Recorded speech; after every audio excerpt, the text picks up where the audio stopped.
All right. Well, you guys want to get started? Yes. Tony Todd. Tony Todd, Candyman. But enough about Tony Todd for now. We'll come back to his amazing self in a little bit. But to start off, you guys both today, question mark, Yes, this evening. saw the roses. Sure did, man. So I what you guys think, Lauren? Lauren, what did you think? 'Cause you've seen the original?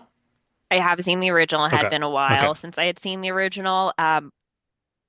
There were some funny points, but a lot of it was just outlandish, to put it nicely. Just so, I mean, the first one did have it, I think, some laughs too, but this was more just some, at certain scenes, ridiculous, particularly involving Kate McKinnon's character. Hmm. I thought that was a little ridiculous, just how she Was very Kate McKinnon.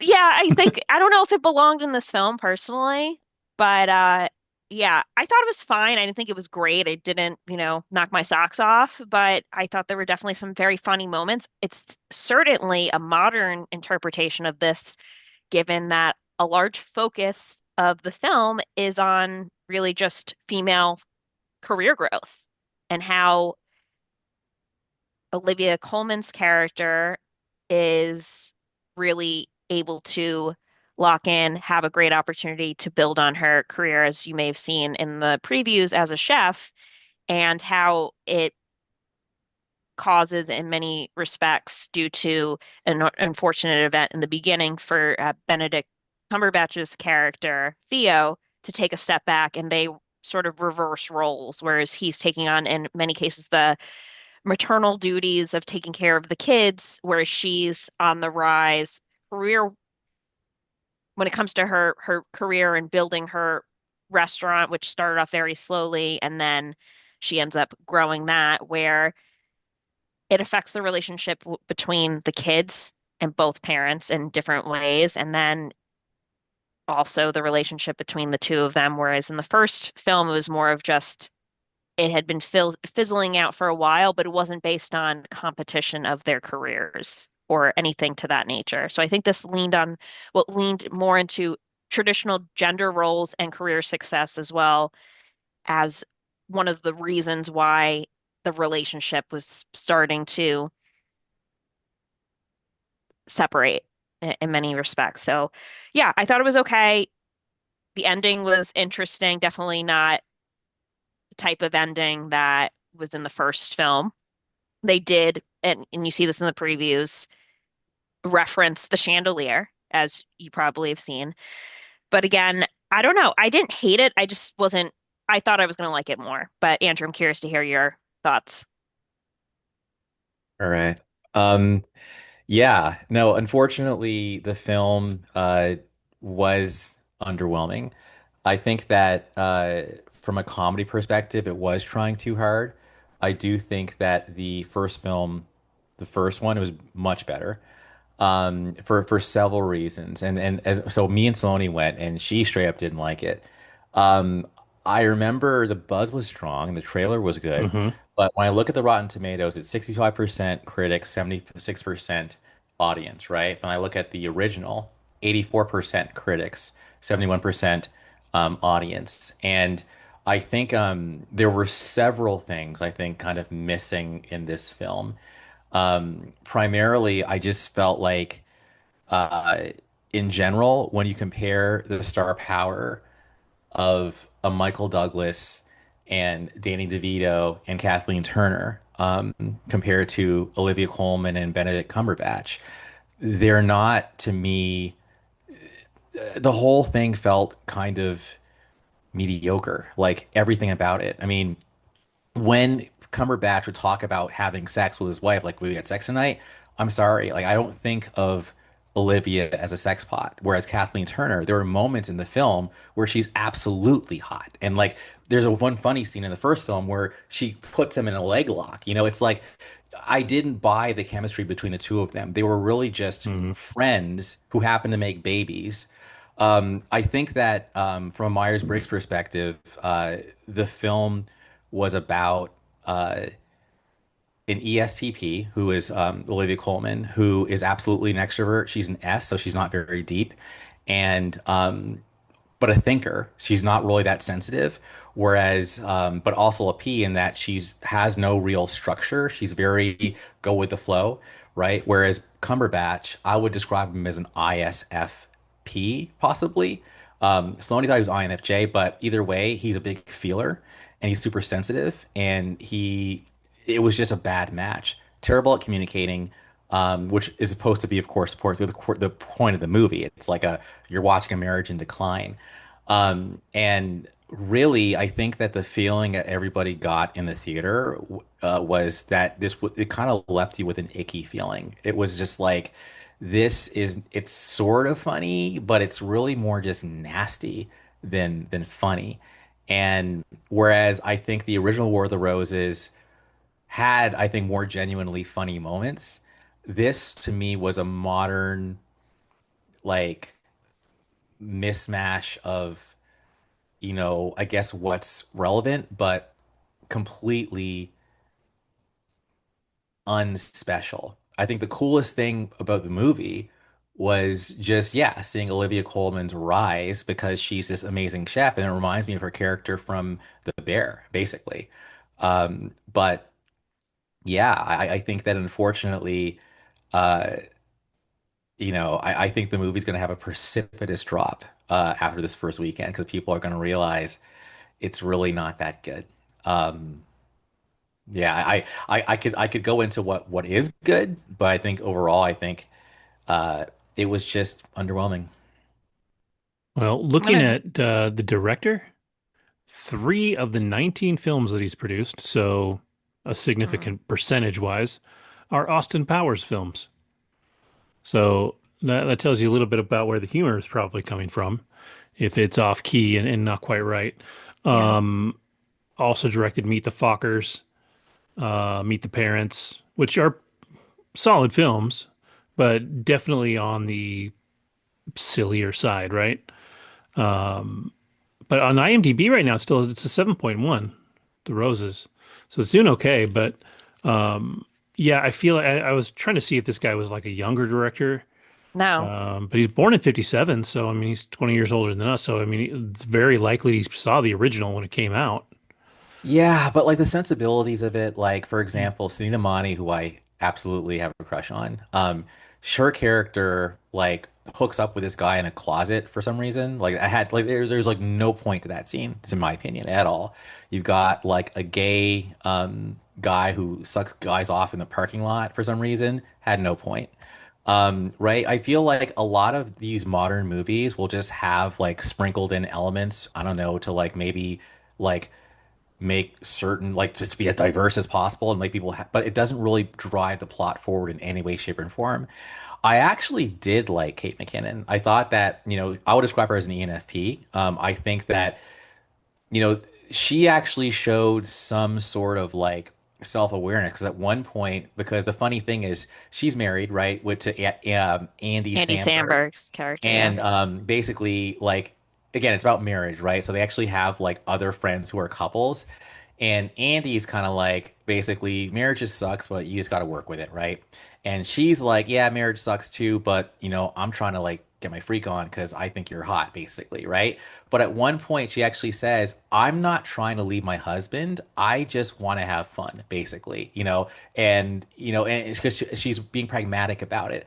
So I think Kate McKinnon is a genuinely funny person, and I just felt like her stuff was actually funny, whereas weird but funny.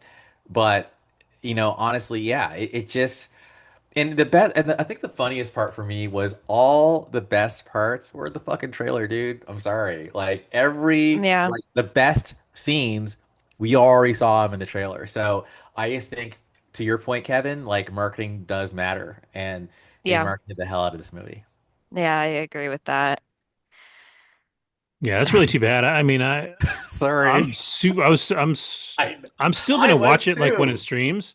Yeah, Um, absolutely watch it. but yeah, the trailer definitely Yeah. advertises it the way that it should be advertised, right or wrong, right? Like you want to get butts in the seats. So like if you haven't seen the trailer for The Roses and you're watching this, go check that out because um, it's it's a Yeah, good trailer. It that looks like a was good movie. It shows you the cast. So you see Yeah. Benedict Cumberbatch, Olivia Colman, who is great. I mean, they're both great. Kate McKinnon's funny. Andy Samberg's funny. I don't remember seeing Nkudi Gatwa in the trailer, no, but but I like him a lot. Same as Sunita Mania. I don't remember they're seeing not in the her. trailer. They're not. They're Yeah, not in the trailer at all. I don't remember seeing Allison Janney either. Nope. She's Um, funny. I mean, her scene was great. It's like 3 seconds, but it was great. Let me tell you, I like that scene too. That was a good scene. And then there's actually a little, Why did you like that scene specifically, though? well, With the two lawyers you're saying? yeah, absolutely. I mean, it was great. I think that was great because it was just like, yeah, like it's so cliche. Like in divorce, It's not a realistic though interpretation. I didn't that short for them to be like, yeah, let's go, we're good with everything. they didn't agree at all. They left the lawyer meeting absolutely disagreeing. It was like they both wanted the house, No, but and I they mean like basically, so quickly, just to be like, oh yeah, let's just do this, and then that's how I t uh, yeah, I didn't see it as them agreeing to anything. It I think seems they to just me in the basically original left. Yeah. the lawyer bit was complicated too. Like it Danny was the lawyer, and he was telling the story from his perspective. yeah, because at one Yeah, point like they're back at the house and they're trying to figure out who gets what because they couldn't decide, right? Like that was a whole crux of the movie, right? Is they're trying to yeah. split, Yeah. split up their assets. And I one of the jokes that I remember from when I was barely old enough to know what the joke was she says something like, "Well, let's go have sex for it," and the first person to Mhm. finish loses, and we'll call it easy come, easy go.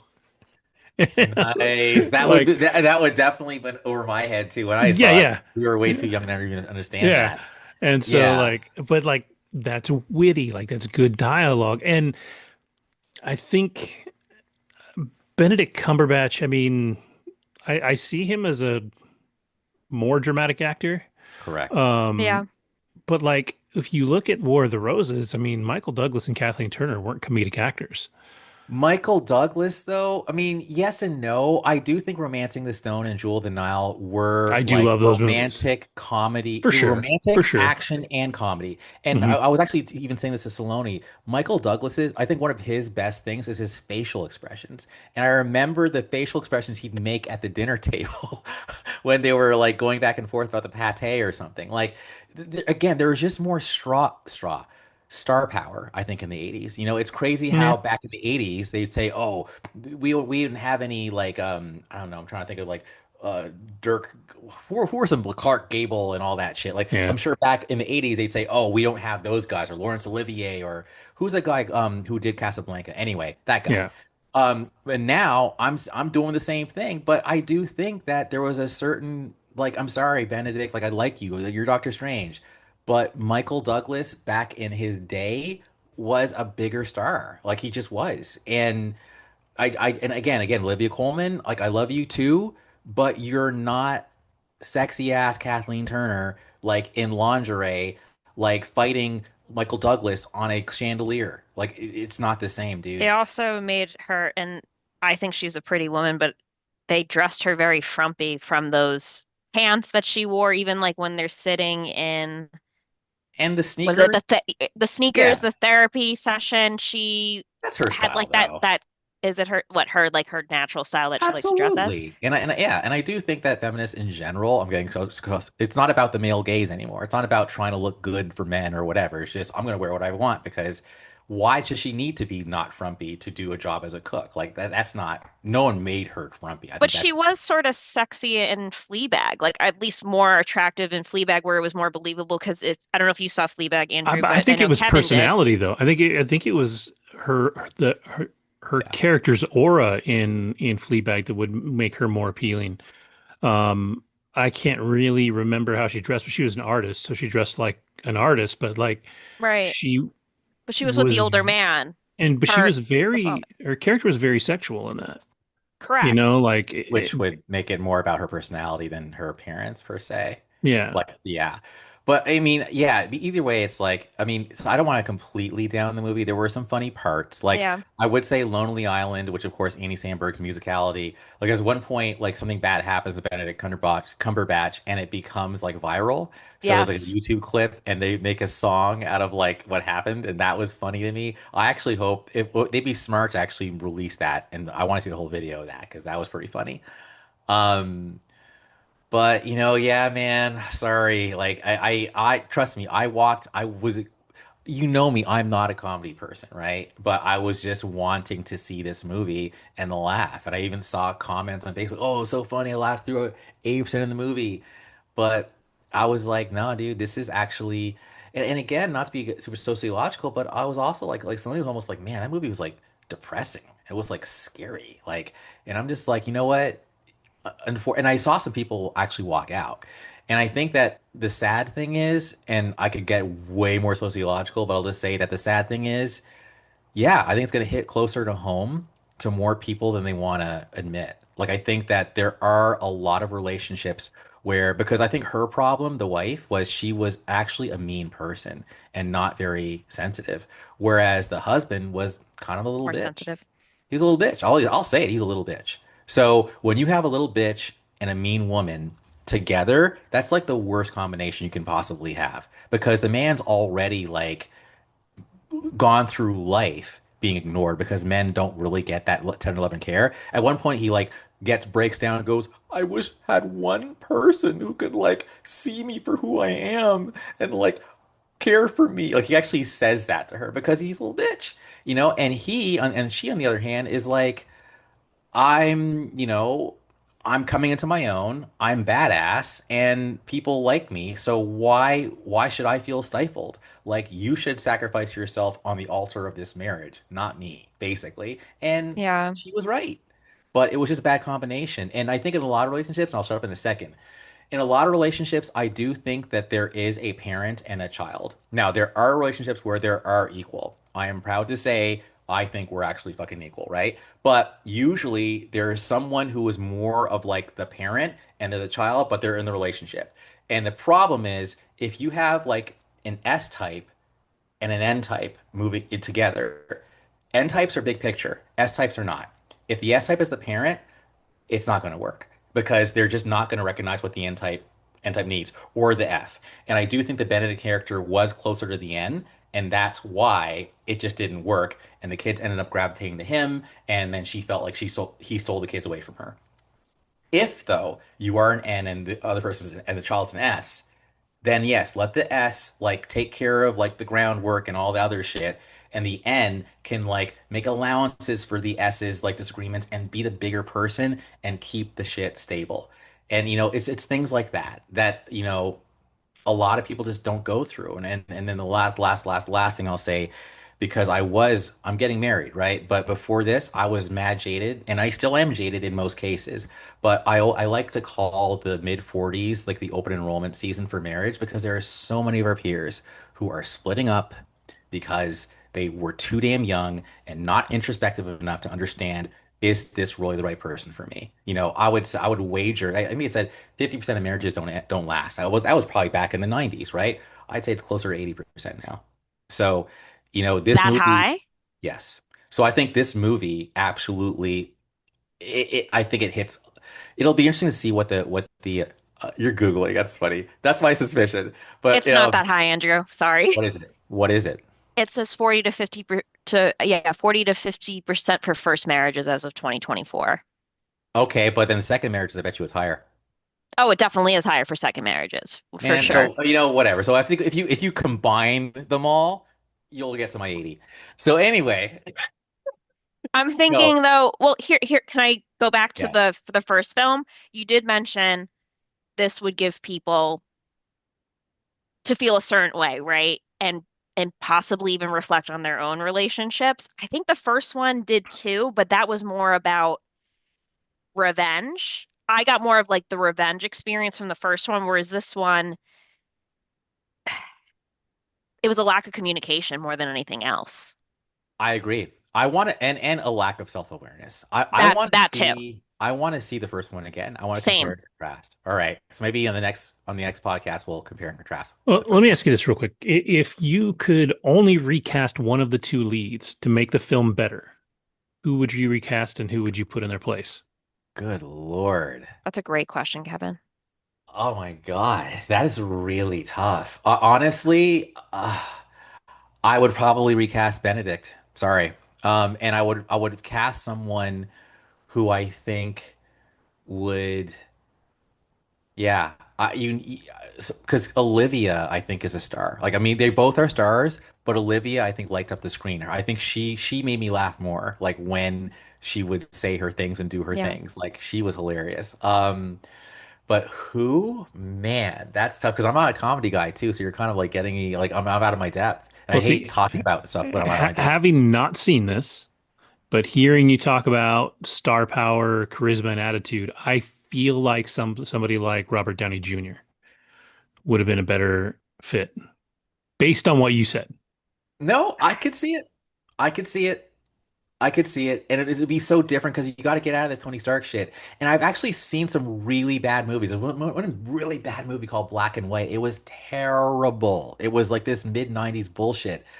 And he was the only good part of the entire movie. And I remember one scene, he's a gay guy, and he actually says something to Mike Tyson, who's in the movie, and Mike Tyson like slaps him because like he actually tried to come on to Mike Tyson, but it was just so absurd and hilarious. And yeah, I could see RDJ doing that. So Yeah, I think a large portion of why they chose Benedict Cumberbatch, they start it in England. They meet in the sure. UK and then Yeah, they move to the US. I yeah. will say the way that they met though, super ridiculous. They meet, he gets out of a bad, go ahead. No, no, it's funny. I haven't seen him in a long time, but I actually think that one actor who was married to Elizabeth Hurley and got caught with the tranny, sorry, I shouldn't say tranny, but oh, what was it? Hugh What was Grant. it? Hugh Grant. I could have I seen Hugh actually was Grant in thinking this. he could have done that. I Yes, think Hugh this is Grant could have because killed this. Yeah. he does romantic Yep. Yeah. comedies. Yep. For sure. For sure. Yeah, I think him or even like a Colin Firth would have been funny too, just in terms of like the characters he's played as well, even though He's pretty he's dry though, Yeah. Colin Like and Firth. he's not as like He and it's can funny be because funny though. Like he can he be, but can it be is a funny. dry funny for sure. I bet you Hugh Grant was approached because wasn't Hugh Grant no, I'm thinking of Elizabeth Hurley. Because was Hugh Grant ever in Austin Powers or was just only Elizabeth Hurley? Either I way, don't, I don't yeah. want either I way, don't but think he I like was. I that. don't Yeah, think he yeah. was. But good point about the British thing. That's probably why they added him or were like, oh, let's use him. That was Here's what just I the will point of the say. story. In Benedict's defense, though, I've never seen the guy in a comedy before. Not really. Same. So I think that he did well if this is his freshman outing in a comedy. Yeah, I Yeah. think again, like when you think about dry humor, like he did Sherlock, and Sherlock definitely had dry humor in it. Like he definitely did some dry humor in that. I'm trying to see if he had done anything else that could be considered comedy because I feel like he has, and again, he's got that same dry humor as Doctor Strange in the MCU, right? Like he makes his jokes and they land, but he's not comedic, right? Like he's not the comedy. Yeah, he's like the straight guy versus like. But one thing I will say, which I think is also to his credit as an actor, good Lord, because I was even as I was watching the movie, to be fair, I was like, you're talented, dude. Because the first time I really saw you paid attention, you were Khan, and as Khan, you were this cold, calculating, evil dude. Hmm. In Doctor Strange, your voice is completely different. It's like more nasal, like I'm Doctor Strange. Whereas when he's talking like British, he's all like, it's more foggy, you know? And it's just like, how do you do that, man? Because I feel like I honestly like you. Like, my favorite version of you is Doctor Strange, knowing that's not you, dude. Like, the British you is the real you. And it's Hmm. like, the British you is kind of, it's not, it doesn't have umph. It's Whereas like Doctor yeah, Strange has umph. yeah, it's like with if you watch Hugh Lowry who did House, like his portrayal of House is different than like anything else he does, and he is like No, you no. said, like a little lighter in his British voice, whereas his English voice is, or his American voice is like grumpy and dry Yeah. and a little deeper. Actually, I would not be surprised if House kind of inspired the Doctor Strange approach because he's kind of a Could be. persnickety, grumpy guy, Well, you know? House is Sherlock Holmes. That's why Oh, it's called House and Holmes. And his buddy, they call him Wilson instead of Watson, but he's got a friend that he hangs out with, and yeah, the idea was if you took Sherlock. it's a medical Yeah. mystery instead of a mystery. That was kind of the idea behind House, but And I hope Yeah. that eagle-eared listeners and watchers are finding out that we mentioned RDJ, Benedict Cumberbatch, and House, and all three of them are connected to Sherlock in some way. So that's that was true. That is true. Yeah. They're, What did you think about how they died at the end?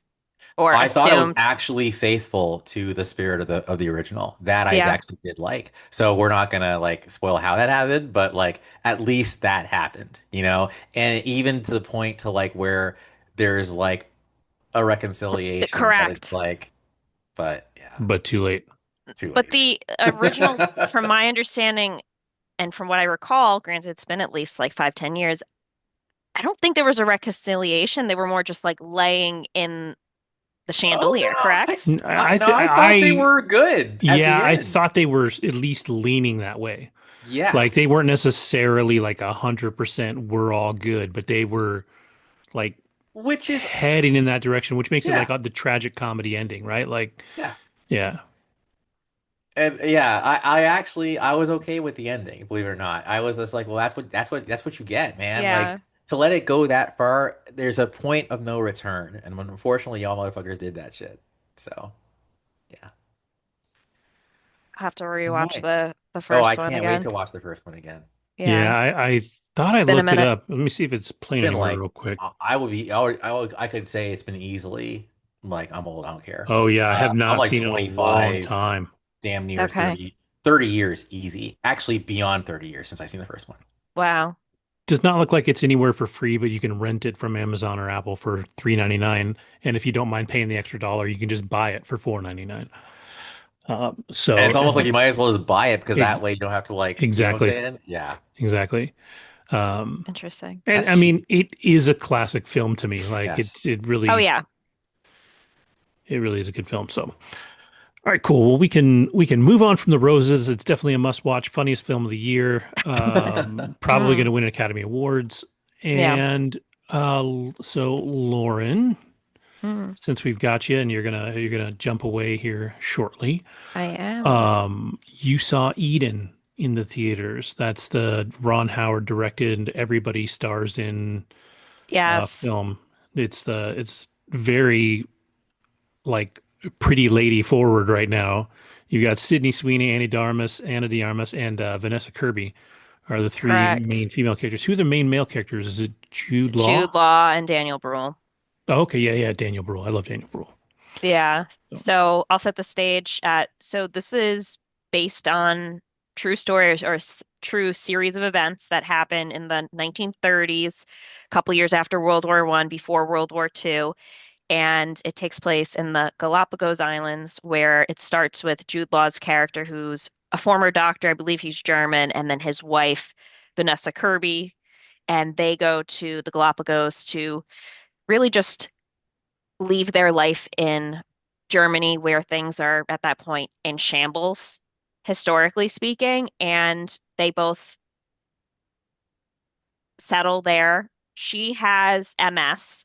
So the hopes of, and this is common at that time, moving to different locations. And in many respects, you may even hear this now, where some people with certain chronic conditions will fare better in warmer climates. So him and his wife go to the Galapagos Islands, and I think I'm trying to recall the name of the island itself, like because I guess there's a series of them. I want to say Eden Movie Island on the Galapagos. Anyway, he was formerly a doctor and a medical doctor, and he decides I want to write, and it's called Floriana. So that's where they settle. They build up camp. They've got like their own little like tent shelter that they stay. And at the beginning of the movie, you see Daniel Bruhl, who's married to Sydney Sweeney's character, and a son. and they leave, I think, also Germany and head to the Galapagos Island. Reason being is that Daniel Bruhl's son, who is from a previous marriage, was diagnosed with tuberculosis and he's not doing well. And they decide, let's move to the Galapagos Islands and see if we can give him a better chance of life for however long he lives. And Sydney Sweeney is, from my understanding, at least like 10 plus years younger than Daniel Bruhl's character because they reference that she's much younger than him.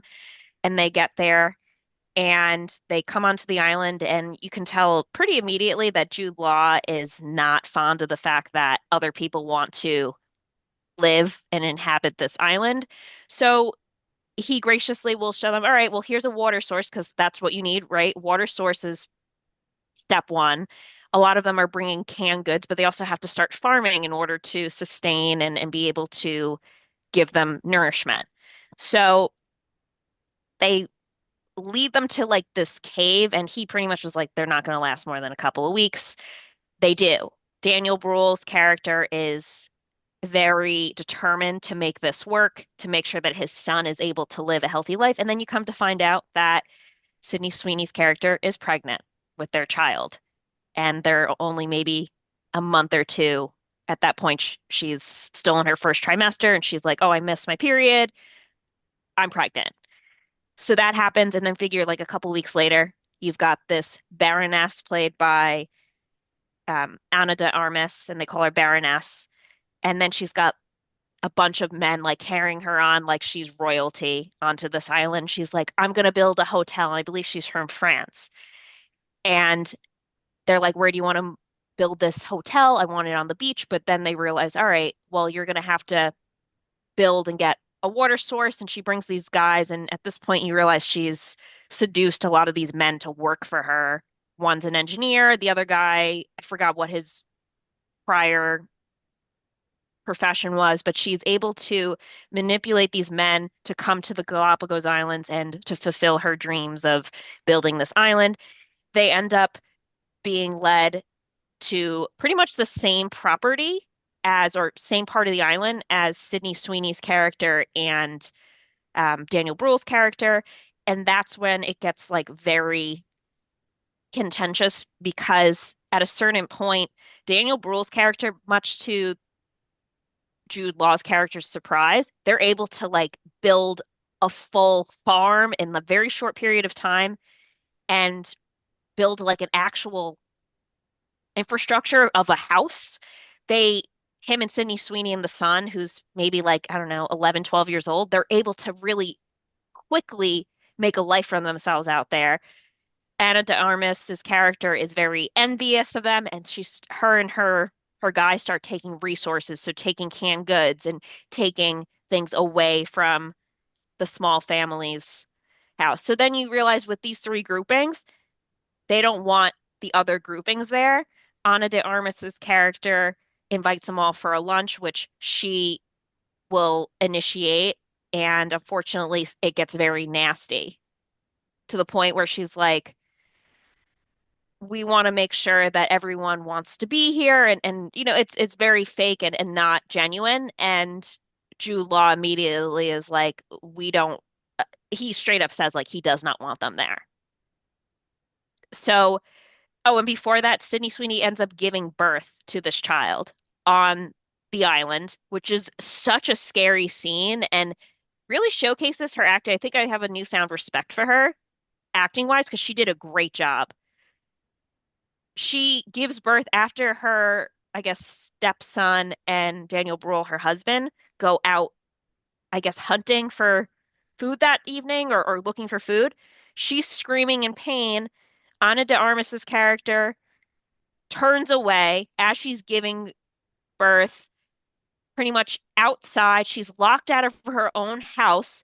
The guys that are with her are stealing their food, and she's left helplessly. And there's this angry, they're like some like very dangerous animals. This dangerous animal starts like lunging towards Sydney Sweeney. And thankfully, the last minute, Daniel Bruhl's character is able to save the day, but she gives birth in not the best situation.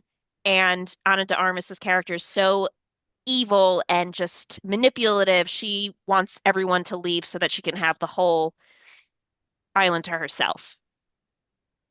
And these three groups turn on one another until there's only one group left remaining at the end. So I won't give that away, but you realize that, and based on the story, there was no friendly intention of just helping one another. Jude Law's character leads Ana de Armas and her posse and people that come with her to the same water source in the same part of the island as Sydney Sweeney and Daniel Bruhl's character, with the intention that hopefully both or at least one of them will leave. So it's definitely it's a movie about deception, and it's a movie about just being smart with your resources, and unfortunately people are taking advantage of one another during this film. Ana de Armas does something with basically Jude Law and Vanessa Kirby's characters. They're vegetarian for a majority of the film, and then she brings, I forgot what animal it was, and has the animal go in and break into their garden and completely wipe out all of their vegetation, where they have to start eating meat again because they don't have enough of a supply of food, and all of the vegetation that they had previously in the garden is completely gone. So, yeah. And then there's a lot of ugly deaths and unfortunate events that happen as a result of that. And I'll leave it there. But I think the acting was fantastic. I think Sydney Sweeney really did a great job in this film. So like so overall, did you like it? I did. Okay. I did a lot. I Because thought it was very good. yeah, it's interesting because I think on IMDb it's like a mid to high sixes.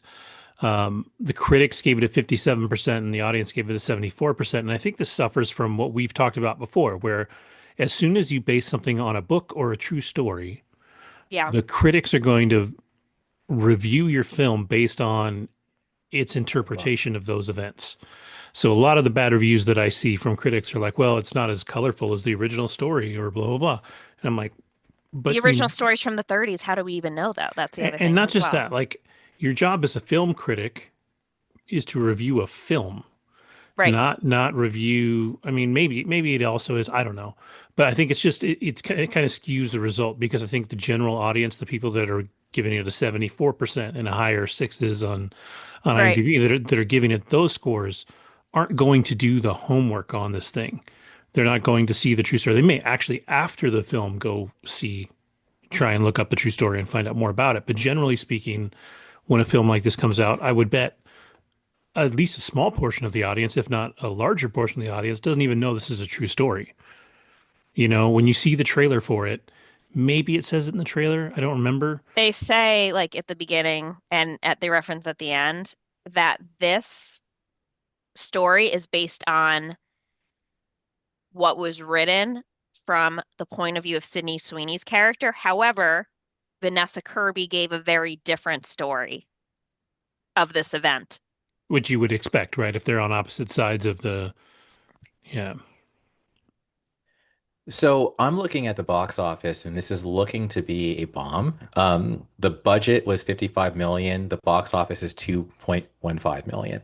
So, and usually movies make the majority of their money opening yeah. weekend. Correct. So this is I feel like this was the opposite of the roses. I feel like this was poorly advertised. I don't remember seeing a lot of television spots for this film. same. No. And it was just crazy to me because Jude Law is still a big enough deal to headline a movie. Yeah. Daniel Bruhl should be a bigger name. He's a fantastic actor. But right now, Vanessa Kirby, Ana de Armas, Sydney Sweeney are all Yes, hot actresses. Like, I don't mean physically correct. hot. I mean, like, I know. although Sydney Sweeney has recently got herself in trouble. And Yeah. so, there has been some suggestion that might be hurting her at the box office a little bit. But the other two can more than shoulder that load or should be able to. So the Right. advertising, while it sounds like these characters are not necessarily in this film for sex appeal necessarily. Especially Um, not Sydney Sweeney's character. She's a very buttoned up conservative, the complete opposite of her other roles. and she was in the one where she played the nun. Yeah, the one that you saw, I remember you were And telling me. that film for me was her best performance Hmm. acting wise. Yeah, Um, immaculate. Um, that was her best performance acting wise until that time. right. Like I think when you don't have her play the characters that she clearly can typically play, Hmm. um, I think she does a better job. I liked her in the one with Mr. Everywhere guy right now. Glenn Powell, Yeah, Glenn Powell. The rom-com they did. anyone but you. Yeah, I enjoyed that one. I enjoyed that one. I thought she was fine in that one because Yeah. she wasn't the like the she wasn't a crappy person like she is in a lot of the stuff like in Euphoria and stuff like that. And Yeah. so I think she can act. It's just she gets cast in the characters that are almost always the same because her Right. character in White Lotus isn't that big of a far cry from her character in Euphoria. Correct. Like they both just kind of suck. And so, in Immaculate and in this apparently she's a little more, you know, mellow and tame and has to be, a better person. The only thing for me that ever takes away from her is the way that she talks. Like I feel like she needs to get like Hmm. a linguistics coach to teach her how to sound like a normal person instead of a teenage girl. She has a German accent in this, or European Hmm. accent in this. That So actually probably helps. I think so. Yeah, I thought Yeah. it was good. Ana de Armas, her character was just like incredibly evil and manipulative, and she crushed that role completely. I thought she was fantastic. That's great. She's usually like cute and sweet, right? Because Sweet. she's got that baby face, right? Like she really, She's gorgeous, but yeah. yeah, she just has this, you could tell this effect on men where she has them do bad things. And even one guy mentioned during, he's like, I know she's not a good person, but I love her. And she's just incredibly cruel. And then you come to figure out that she's kind of a fraud and she just was able to seduce these men to be like, oh yeah, we're gonna build a hotel out here. And yeah, it's weird. It's definitely and she is like hooking up with these guys. They have one scene where she's making out with both guys in the ocean. Two of the, I guess, three men that came with her to this journey to build this hotel. So yeah, whereas the other two couples, they're more so the two doctors, Jude Law and Vanessa Kirby, wanted to get away from they call it they reference the fascism and the society that was going on in Germany and to live a different, more peaceful life. And he has his typewriter and he's writing a book.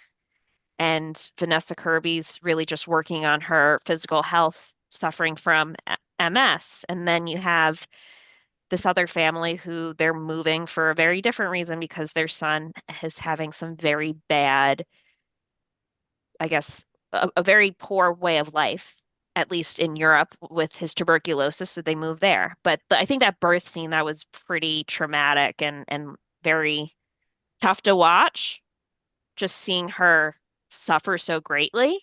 And then I thought that was like a great portrayal for her in terms of just solid acting because you felt her pain and how deceptive and cruel Anna de Armas is because she's right there. She hears her screams and she's about to give birth to this baby and she does not flinch at all. If anything, she gets crueler because she has her men, while she's in pain and leaves the house, go and take these canned goods and then lock her out of her own home. So she has to is forced to give birth like in a cave where this wild animal looks like a a really scary dog, hyena looking, I don't even know what creature it was, going to kill her and her newborn baby.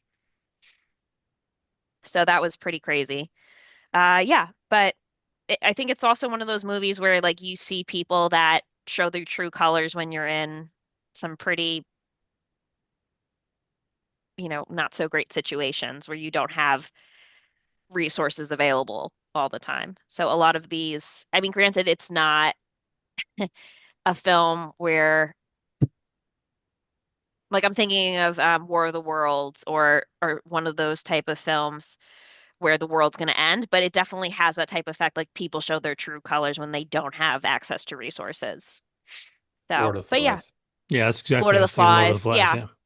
I guess to some respects, I haven't read the book for Lord of the Flies, but yeah, it was definitely interesting to watch. I liked it, and I think that's a good point that you made, Kevin. It wasn't well marketed. I didn't know anything about it. I just was looking for, again, I do twice a month, perhaps, movie nights on Tuesdays and Wednesdays, and this is the movie that I selected, and the girls that joined me liked the cast. They're like, why not Jude Law?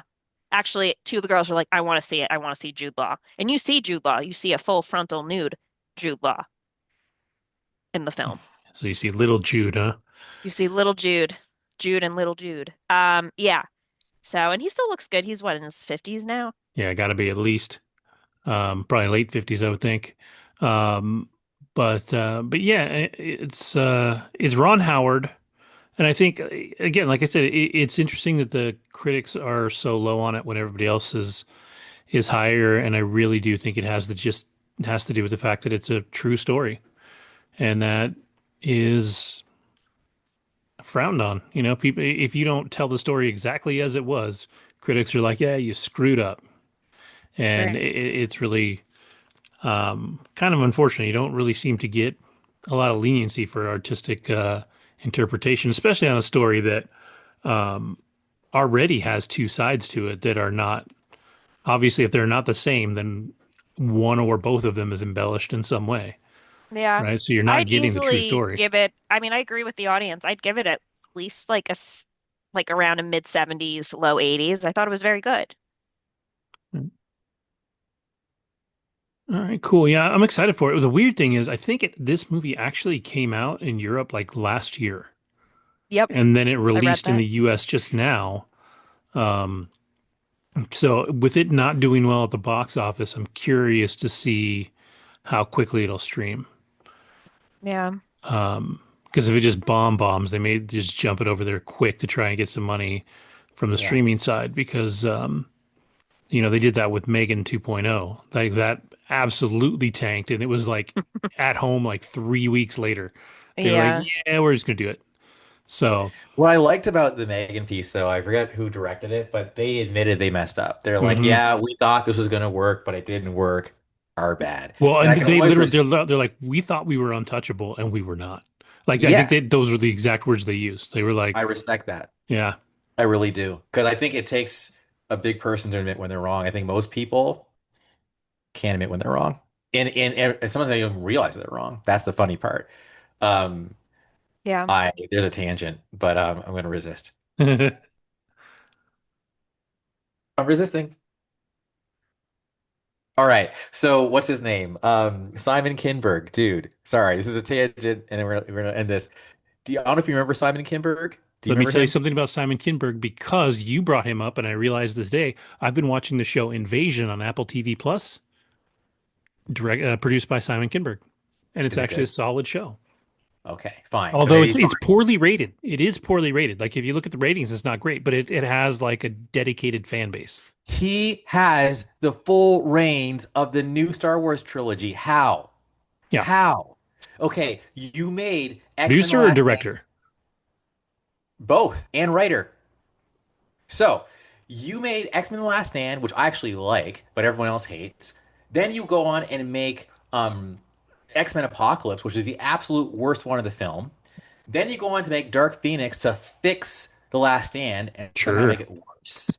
Then you go ahead and make The New Mutants, and that's like that was so unnecessary, especially since the news of Disney buying Fox already happened. I swear No, to it God, didn't. It happened afterwards. So they tried to retool it and remarket it far too late because it was originally going to come out as a horror film that's on right. Halloween, and then the purchase happened, and then they were like, "Well, maybe we can make this fit in the MCU."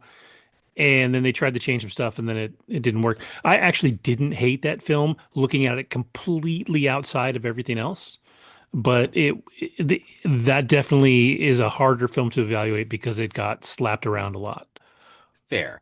But either way, it's like people talk about failing up, and I can't think of a better example of a fail up than Simon Kinberg. I'm sorry, there's nothing personal, my homie. Wait, But who directed Independence Day?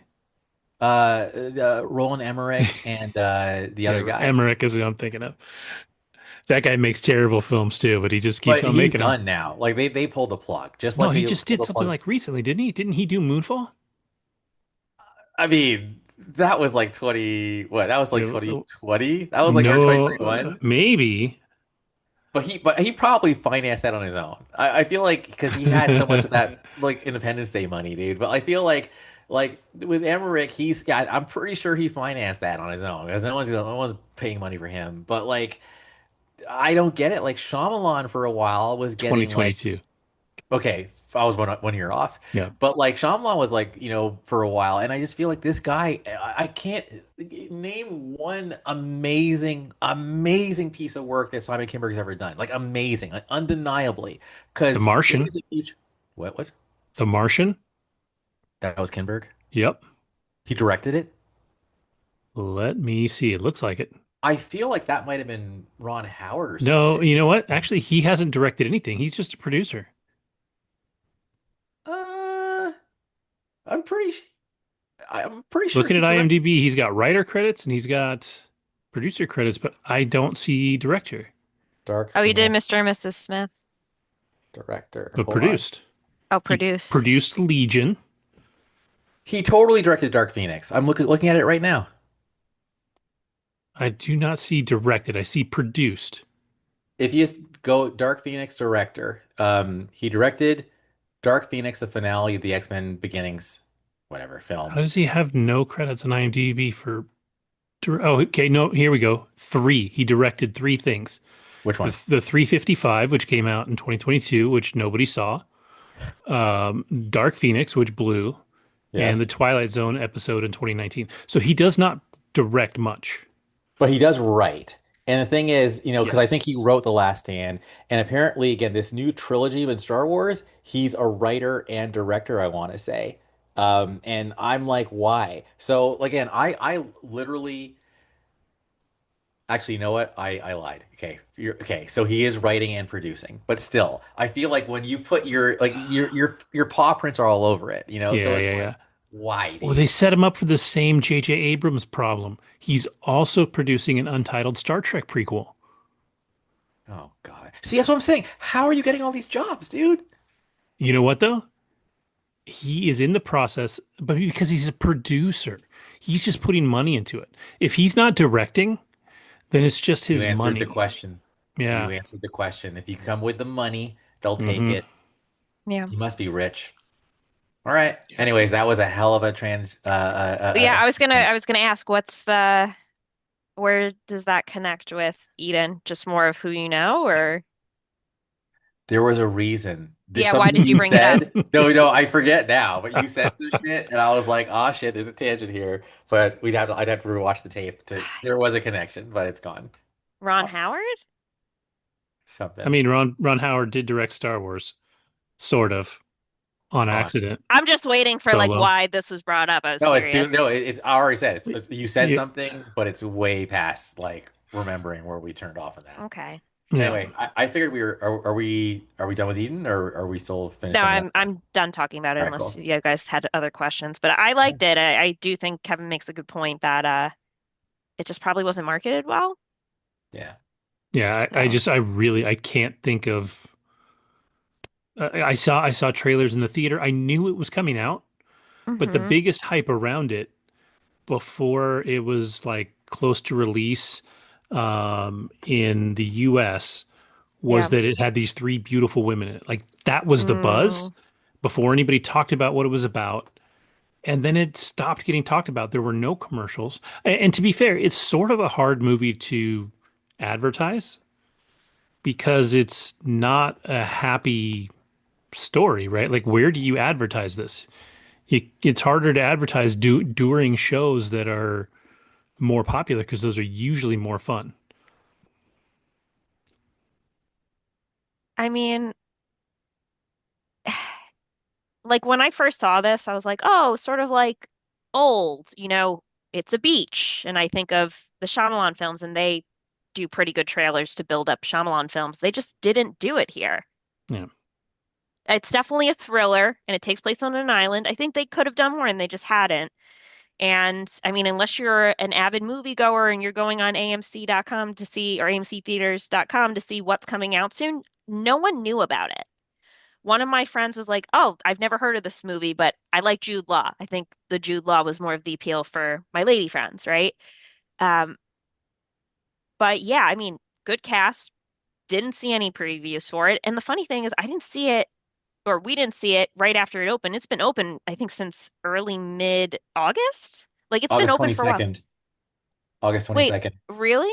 That's what I'm reading on Wikipedia. Yeah, I I thought do remember seeing the preview, and I think for me, I was just kind of like not interested because you guys know I have zero interest in roughing it. Like, why would you leave the comforts of civilization to go to an island and have bad breath and ticks and well, the dirt? civilization they were leaving was Nazi Germany, so Oh, is that what happened? I don't know. yeah. I didn't see any swastikas in the trailer. I only saw it once, Well, if so she was German and Well, it's the and one of 30s, that, well, one of them, that was yeah. why Jude Law and Vanessa Kirby's character, they were like, we're done with fascist society, we're leaving. And like you said too, They if all they're different reasons. leaving, yeah, if they're leaving for medical reasons, when the belief is that a tropical environment is going to be better than, um, the the trailer I got was more like, "Hey, we're just gonna make a new world for Right. us yeah, to for live." sure. And Like like, that is definitely the vibe of the trailer. no, Like we're gonna be weird and I just have leave because we zero want to interest. leave. Yeah. Well, then If what you're attracted you to Old then? Just more of the scary appeal, because that's also like they're leaving for an island, that you was know? a vacation, like that. Yeah. There's a big Okay. difference between a vacation and like living somewhere. Like it's a Sure. vacation. That Right. end of story. Yeah, Sure. yeah. Okay, that's true. Yeah, it's definitely,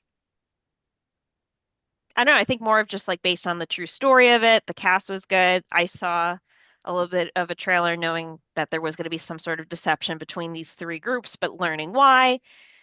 And they're taking it based on, because there are two accounts to the story, right? We're following what Sydney Sweeney's character has put out there, right? And she's the, I'm not going to give it away, but we're more so seeing the trajectory of her and Daniel Bruhl, who initially there were doubts about them staying, but they, as a couple and the son, are really exceeding everyone's expectations. Like you would immediately think that this threesome of a family would be the weakest links, but they're not. How was the music? Because I saw who did the score. It's funny. Kevin asked me that last week, and I feel so bad because I don't usually think about this stuff. Like you asked me about this, Kevin, last week Caught with stealing caught because it stealing, takes place in the 90s. I was curious how but that's like something how it's 90s our soundtrack was there.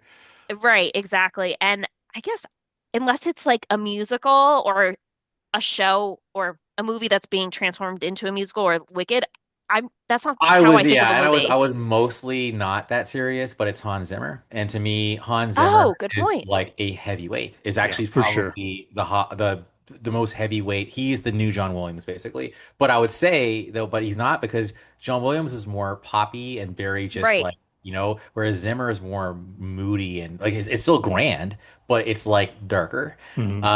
But then of course, Ludwig and then Giacchino. They're also names I very much pay attention to. Elfman, I'll always just notice. But Trent Zimmer, Reznor's out there heavyweight. too. Like Trent Reznor's been Oh my doing a lot of God. soundtracks and good Yeah. ones too. He's doing Tron Ares, baby. I can't wait. I Is still this need And to they're something watch actually that billed as Tron. Nine Inch Nails, even better. now Yep. curious, is this something, Andrew, I know you're a big music person, and Kevin, you definitely have more knowledge in music than I do, but is this something that you guys think about prior to seeing a movie or after a movie in Usually for regards to the me, music? usually during or after, if I see beforehand and it's a name that I recognize, I'll be excited. Yeah. But I'm not actually all that apt to check out a music Scores. scorer or Yeah. composer beforehand. in most cases. Like I said, if I Yeah. see it, like if I see Giacchino's name, I'll get excited. I'm a Giacchino fan since Lost. If I see Zimmer, obviously John Williams doesn't really do much anymore, if anything. But if I saw his name, I'd be excited. There's definitely names that can light a fire Hmm. under you. Like I said, Trent Reznor, and stuff like that. But yeah, it's got to be part of the advertising for me to think about it beforehand in most cases. Right. Because Um, I know when you guys both saw Sinners, and this is a large part of the story, just the bluegrass portion of it mhm. is a huge, I guess, even potentially a theme, right, to the film The itself. blues and the bluegrass and that, but it's Correct. really Ludwig Van Goranson. That guy he's a chameleon. I think he can do anything. Like he's actually like he's a problem. And a problem is like a compliment, but like he's Sure. Bear McCreary is someone who I Yeah, also think Bear is McCreary is a underrated, big deal. but he's like when I see his name, I go, yeah. So yeah. Yeah. Interesting. Yeah, no, I wouldn't have thought about it until you guys brought it up. If it's not something that's, I think, at the forefront of a film, I'm not usually thinking about it. But Sure. And good. it's one of those things too, where if you familiarize yourself with these composers and their bodies of Hmm. work, a lot of times when you start hearing the music, you can recognize a composer, which is wild Gotcha. because they're not playing anything. But to be fair, usually when it comes to composing a soundtrack for a film, not only are they composing it, but they're also conducting it. So they have Mm, control over the actual sound. It's not like when composers of old would write their music and then it would go to a symphony and get played. Then right. there was a conductor. They are hands-on moving the pieces for these soundtracks. Interpreting. So Yeah. it's not like somebody took it and then decided that they were going to do it a certain way. It was the way that they intended it to be 100%. Right. And so it's like a signature. Like when you think of John Williams, you think of Star Wars, Indiana Jones, Superman, all of those as soon as you hear them, like 3 notes into Raiders. hearing them, you're like, this is John No. Williams. Yeah. The fanfare, Yeah. Yeah. like Right. Yeah, that's a good point. Yeah. Again, was not really thinking about it, but I will in the future be more attentive to things like that. Did you think of anything musicality wise, Andrew, when you watched The Roses? no. And I think that a lot of times, like I think comedies in general aren't really musical. The first one I thought of actually was Ghostbusters.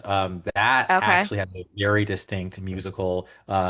Elmer Bernstein did that one. Oh my God, I love that score. The original '84 Ghostbusters. But yeah, I think comedies in general are not really musical. They're Uh, usually about the soundtrack, not the score. Yeah, Right. Beverly Mm, Hills Cop, dude. That's a classic soundtrack. You got Yeah. oh my God, Axel Foley's theme. You got hmm. The Heat is on. You got Stir It Up. Like there's so many. The Neutron Dance I think is on there Yep. too. Yep. Neutron Like Dance. yeah, so it's like good call, homie. Like that. Yeah, it was all about the actual hits you can make from the Yeah. movie. Right. Yeah. That's how I feel about like Mrs. Doubtfire and that soundtrack. Like jump around in the beginning, Mrs. Doubtfire. Yep. Was that House of Pain? That was totally just grabbed and then put on the soundtrack. Is that jump around, jump up, and Yep, jet down? yep. I never. Yep. That and Yeah. there are a couple of songs where I'm like, oh, So I'll I say know that that that from that's from Mrs. Doubtfire. 94.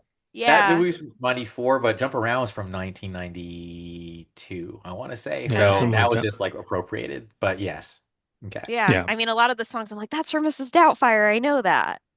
That's Yeah, So I for don't for know. me, I think a soundtrack is more special when somebody is writing this, whatever they're writing, and for listening the to movie. music, and then feels the need to pull that music into the movie because it's what was inspiring them to write the movie, Yeah. right? So then it seems to fit more. Like you can fit a pop song into almost any show that you want or Sure. movie that you want because it's a popular song already, right? So you can kind of get away with that. But if there's inspiration there, you can feel it a little more. Or even just It's funny. repopularizing a song. I'm thinking Murder on the Dance Floor and Running up Saltburn. that hill in Oh my Stranger God, Things. Stranger Things, dude, Yeah. don't even get me started. Okay, so I'm gonna reel that in, But James Horner is one of my favorite Hmm. film score composers, and him and what's his name? Oh my God, Cameron have a relationship going all the Yeah. way back to I think Aliens.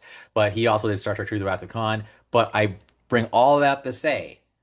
My Heart Will Go On, the pop song, the huge hit by Celine Mm, Dion was absolutely by James Horner, who did the score to that movie too. So that's exactly what Kevin was going into as far as like this song was absolutely inspired by the narrative of the film and transformed from an instrumental melody to a beautiful song that Celine Dion absolutely murdered.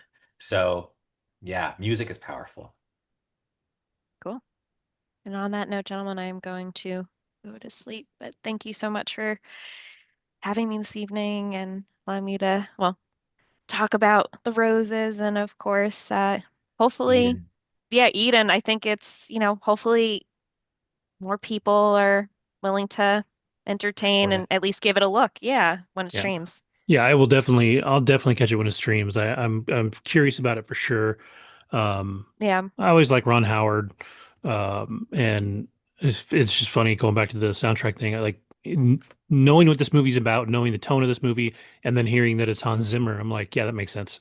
You know, yeah, like for it to be like a little bit darker and a little heavier. Yeah, that makes sense for sure.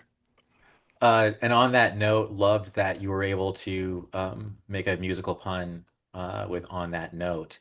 And yeah, that's that. All All right, right. gentlemen, have a good rest of the episode. All right. Peace. Get some rest. We'll see you next week. Bye.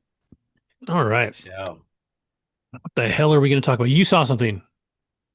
I did. So shout out to my boy Ari. Um, we're not gonna spend too much time on this because I still want Ari to be my friend after this is over. Um, no. So Ari hit me up on via Facebook Messenger and was like, I highly suggest you check out The Truth About Jussie Smollett on Netflix.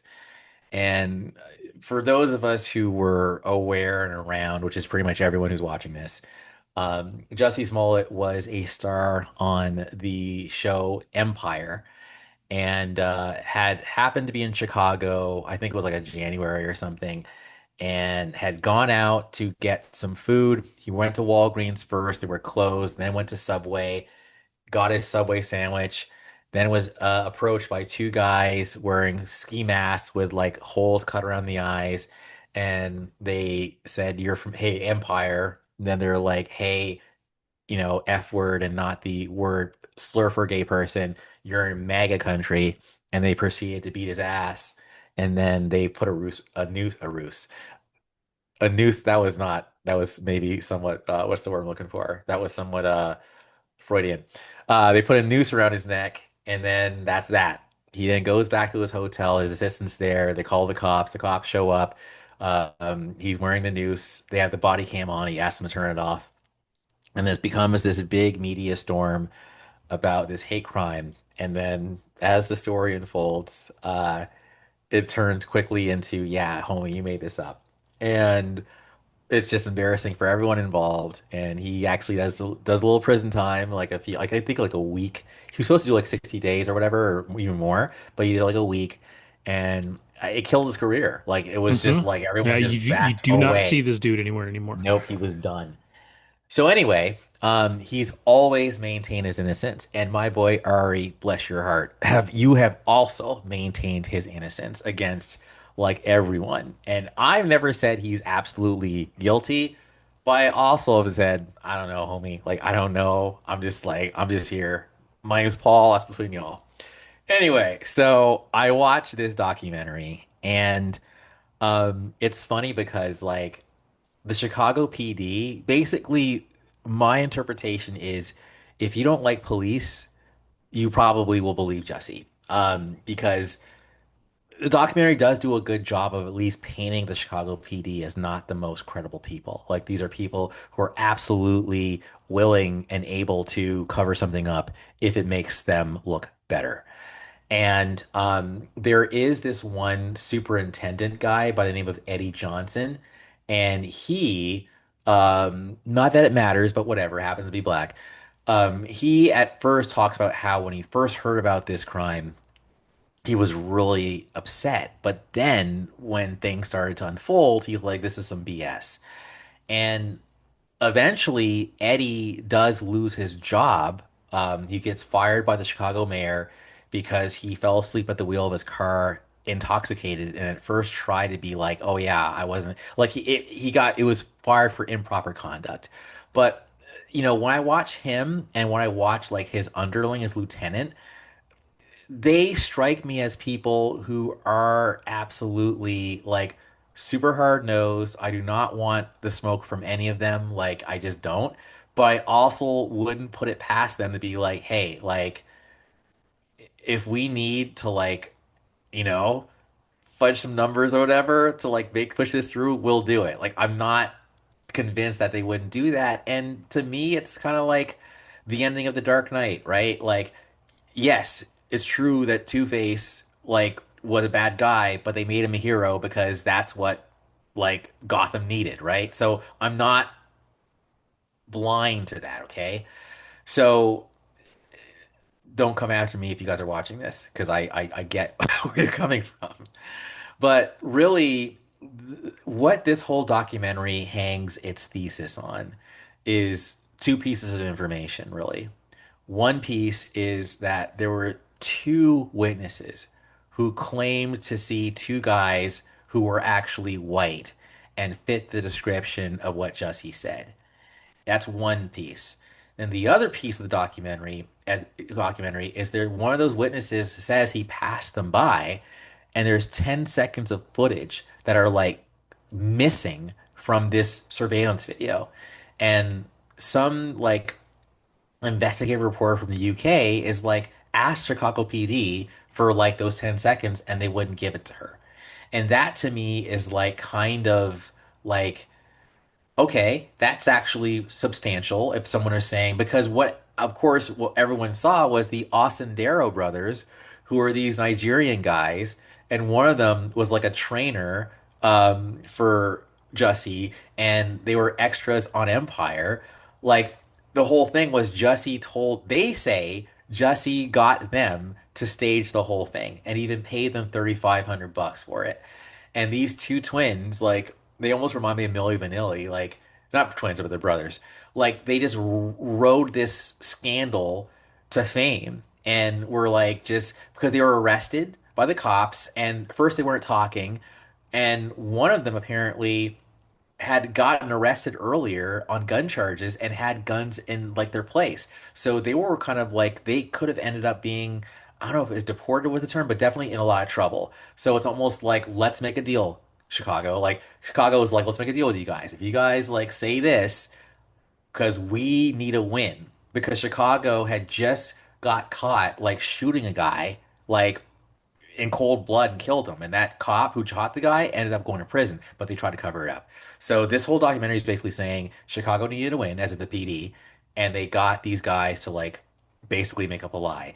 And the documentary does a good job of saying they never actually connected. There's no evidence that connects those brothers to the actual scene of the crime besides this surveillance video. So here's what I'll say about this. I think that the best way I can summarize this documentary is someone described it as like a Rorschach test. Like, even when you watch the video, whatever you came in believing, you'll like end up believing more. There was even like some footage of these guys walking that hadn't been seen. Half the people there say they're white guys. Half the other people say they're not white guys, they're black guys. When I look at that video, I can say they don't look like the dark chocolate Nigerian dudes that like were accused of like beating him up for money or whatever. But it's just a bit nebulous. And I think the power of documentaries like this is they can absolutely change real world shit. Because, for example, Surviving R. Kelly, that documentary is the reason why R. Kelly ended up in behind jail because it just brings everything back up. So my whole thing, thank you for letting me talk for so long, is I want to see if the cops actually like find that 10 seconds of footage and just be like, hey, this is what it is. Now calm your tits. Sorry, guys. Or, or they just go, we're not even going to dignify this with a response. Your has been Jussie next. So Uri, I'm still inconclusive. I'm not saying he's innocent. I don't think this has completely exonerated him, but it has certainly cast more doubt on the Chicago PD, and it makes me more open to the idea that he didn't do it. As in, yeah, it makes me more open to the idea that he's innocent, but I'm not saying he's guilty. That's fair. I think, and to be fair, like to me, a documentary that doesn't necessarily sway your opinion is sometimes arguably a better documentary, right? If they that would suggest that they did a good job being Yeah. neutral, Yeah. and thus your own opinion would be fed one way. And if you're in the middle and it doesn't sway you in one way or the other, that says they were pretty neutral and probably fair. Um, so in that respect, it's not a bad documentary. Um, but yeah, it definitely makes it an interesting one to watch, especially if you have a hard opinion on it, I think, right? To see what it does to you. Yeah. It was number 5 on Netflix, so I think it is getting a lot of views. So, but yeah, I've seen some like some reactions. Like some people are like angered by it, and other people are like, "Yes, justice for Jussie." So, yeah, I'm actually deeply curious to see how this shakes out. Yeah. All right, then let's see. I'll talk really quick about the movie behind me. I have watched most of the Final Destination films. I don't think I watched all of them. I feel like I missed some of the more recent ones, like one or two, uh, because they tended to get sort of formulaic, right? Which it's a fun formula. You have basically the Rube Goldberg machine of murder, right? And so it's always some wacky, crazy, wild way to kill someone. So the most recent one is called Bloodlines, Final Destination Bloodlines. And it stars a whole ass ton of people I've never heard of before. Like, there's nobody of a name in here except for the late, great Tony Todd behind me. This, I think, was his final performance.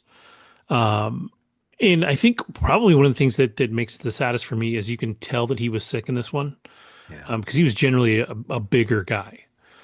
Even not too long before he passed, he worked on the Indiana Jones video game that just came out. And his character is the giant, and he's huge, and he looks like Tony Todd, like he looks like big Tony Todd. And in this, for sure, he's so lean, he's so gaunt, and you can tell that he puts in the work. Like he's only in one scene, but it's a well done scene. He does a good job, and it kind of not the same, but it reminds me of Val Kilmer in Maverick, right? When you only get him for one scene, but that one scene he's in, Packs a punch. really, yeah, really means something. So, anyways, going to the beginning, this film opens up, and it's in like the 60s, 50s or 60s, something like that, and it's a couple going on a date, and they go to this it's called this Sky Tower, I think was what it's called. But it's basically a version of the Space Needle in Seattle, right? So they go to this thing when it first opens, they go to the top. They're a young couple. We come to find out in this opening scene that she's pregnant. He's going to propose. They got to this place. It has a restaurant at the top, just like the Space Needle. He wanted to propose in the restaurant. Their reservation was not accepted, and they let some rich people in. So they kind of hung out at the bar. They went up to a like an observatory level so they could stand out and look out over the city. And he proposes up there. She says yes. Also, I'm pregnant. Like they have this sweet moment. Like it's a really sweet opening scene. They go back in, and then all of the Final Destination magic happens. Everybody in this building dies. Like a ton of people die. You see the building collapse, and lots of gory people falling from high, heights and splattering on the ground. Like it's a gory Final Destination opening. And what we find out like instantly when the last person, our main character, when she dies, this other girl, this totally different girl wakes up, and this is a dream of hers. And what we come to find out is this is the granddaughter of the woman in the dream who did not die. So because she's been having this dream for months now, she goes and seeks out her grandmother, who is now a recluse. Kind of exiled by the family. Nobody talks to her. She's crazy. Like she had her kids taken away. Um, and she finds her grandmother, and it turns out that the dream that the girl has been having isn't a dream. It's the premonition that her grandma had that made her effectively evacuate everybody before that disaster happened. So now we're in the final destination thing where all those people were supposed to die, right? But because they didn't, now death is coming after them. And so the gist of this story is death has finally gotten through everybody else. And the way death works is if you were supposed to die, um, you still have to die. Like death will hunt you down and kill you in whatever fantastical way that they do in Final Destination.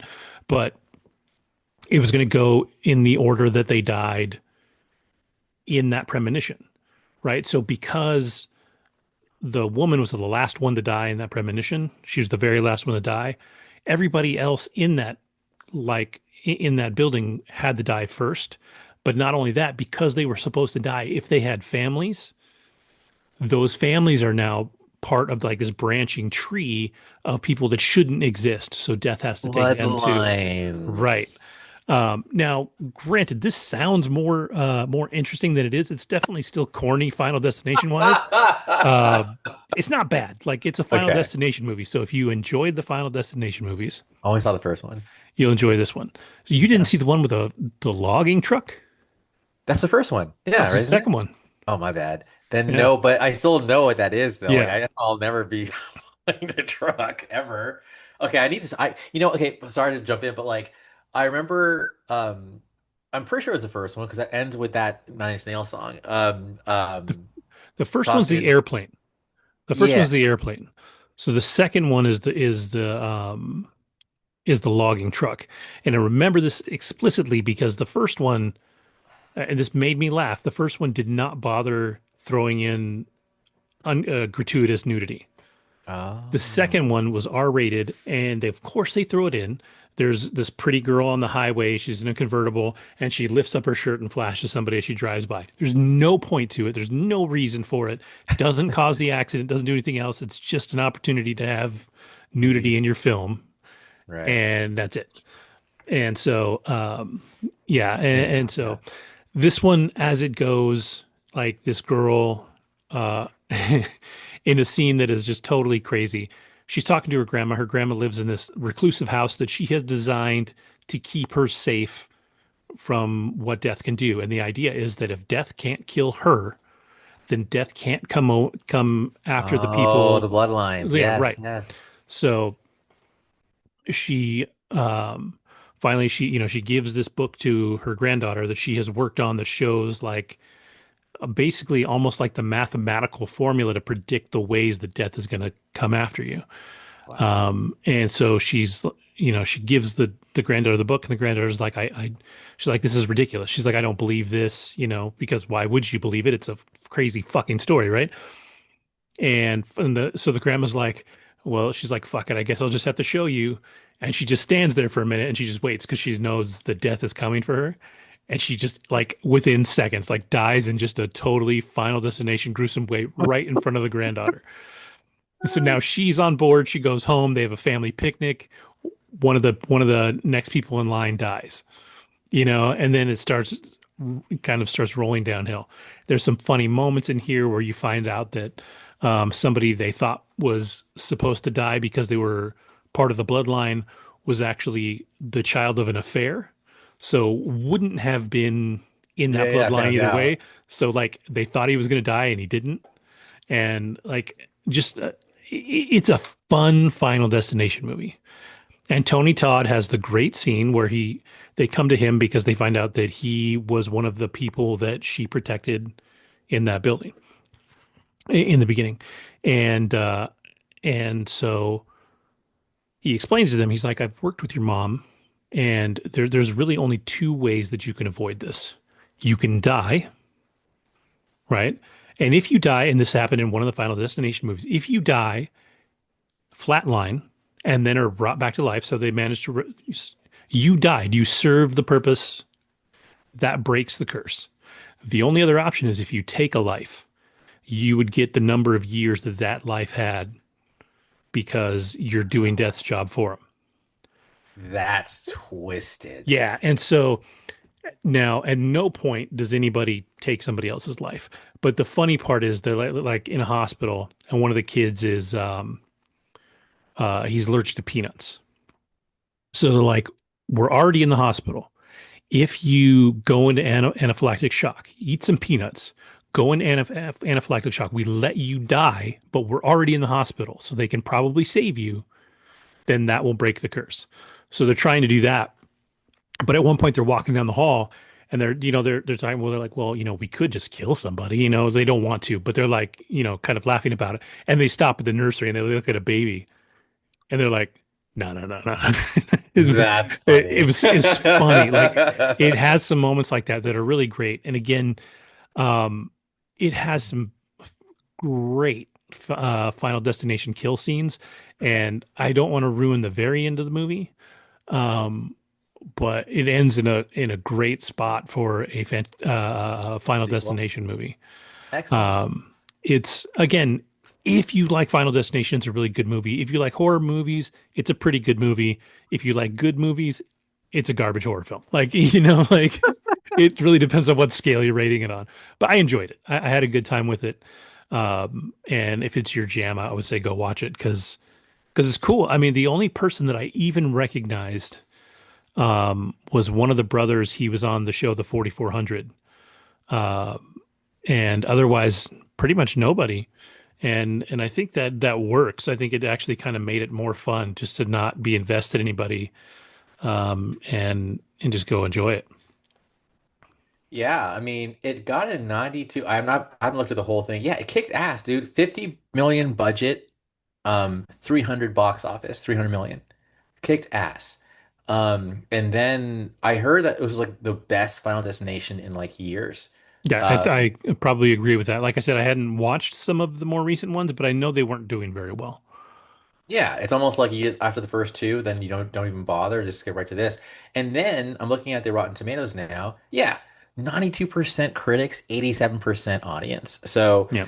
to me, yeah, I'm actually encouraged. This came out around the same time, I want to say, as a little later, but like around the same time as Sinners. Hmm. But I remember someone like I worked in my building was like talking about it, and anyhow, yeah, no, I am encouraged. Do you need to see the other? Would you say just rewatch the first two and then watch this, or this can be watched as a standalone?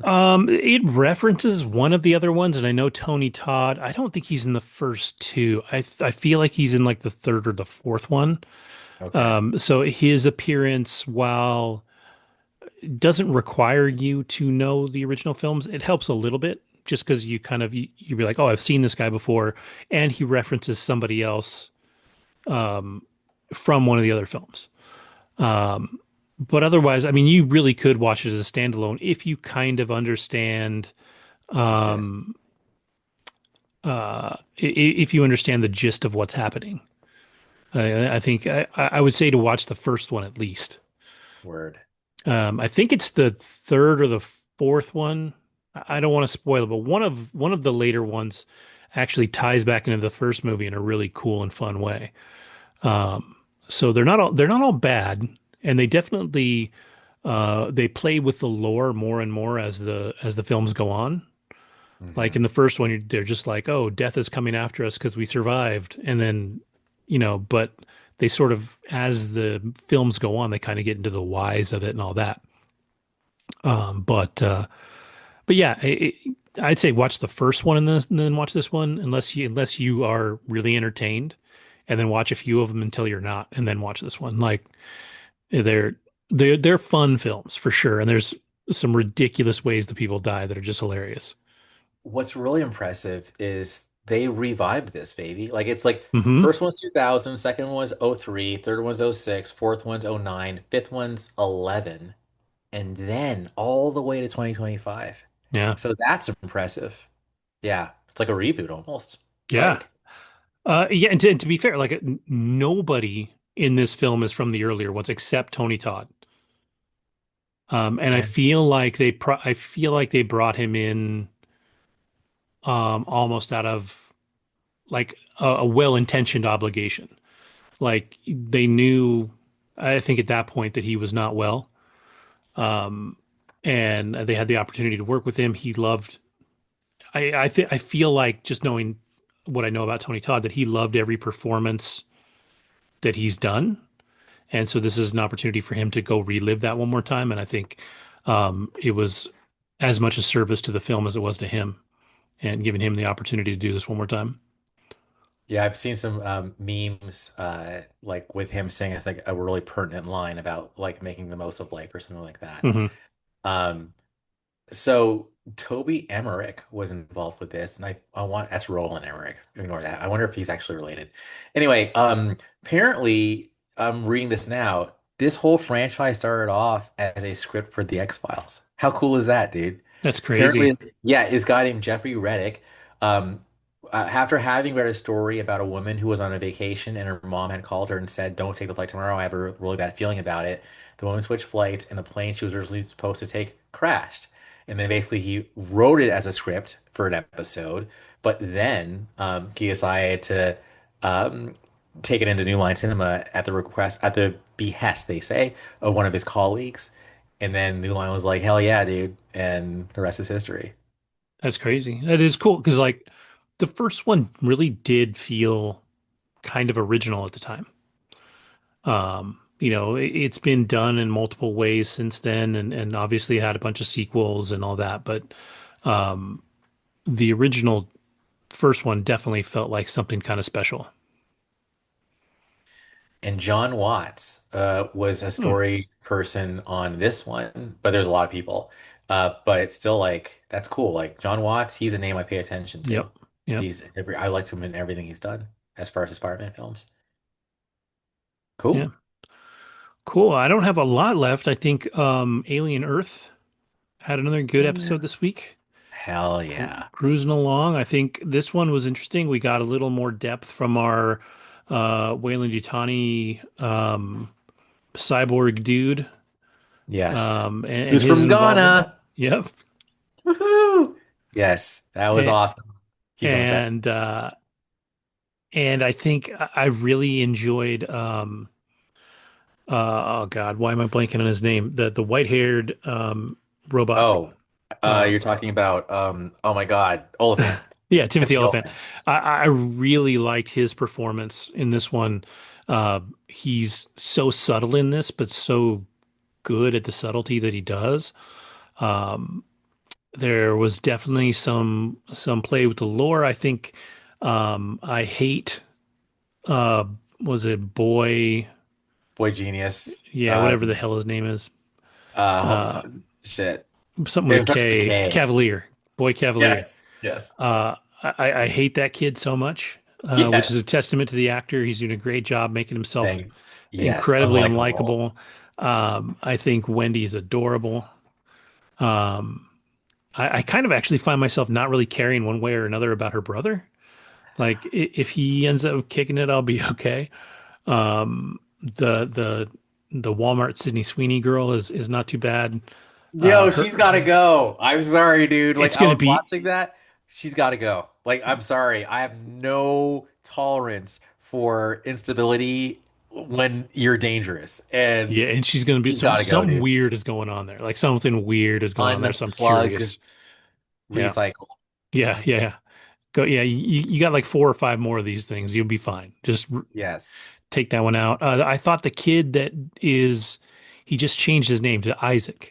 Yeah, that was cool. I think he's doing really well. Like it is a really interesting storyline for sure, and I'm super curious just where it's going to go, like where this is going to end up. I like the idea that this place is Neverland, right? Effectively, the island they're on is a real life version of Neverland.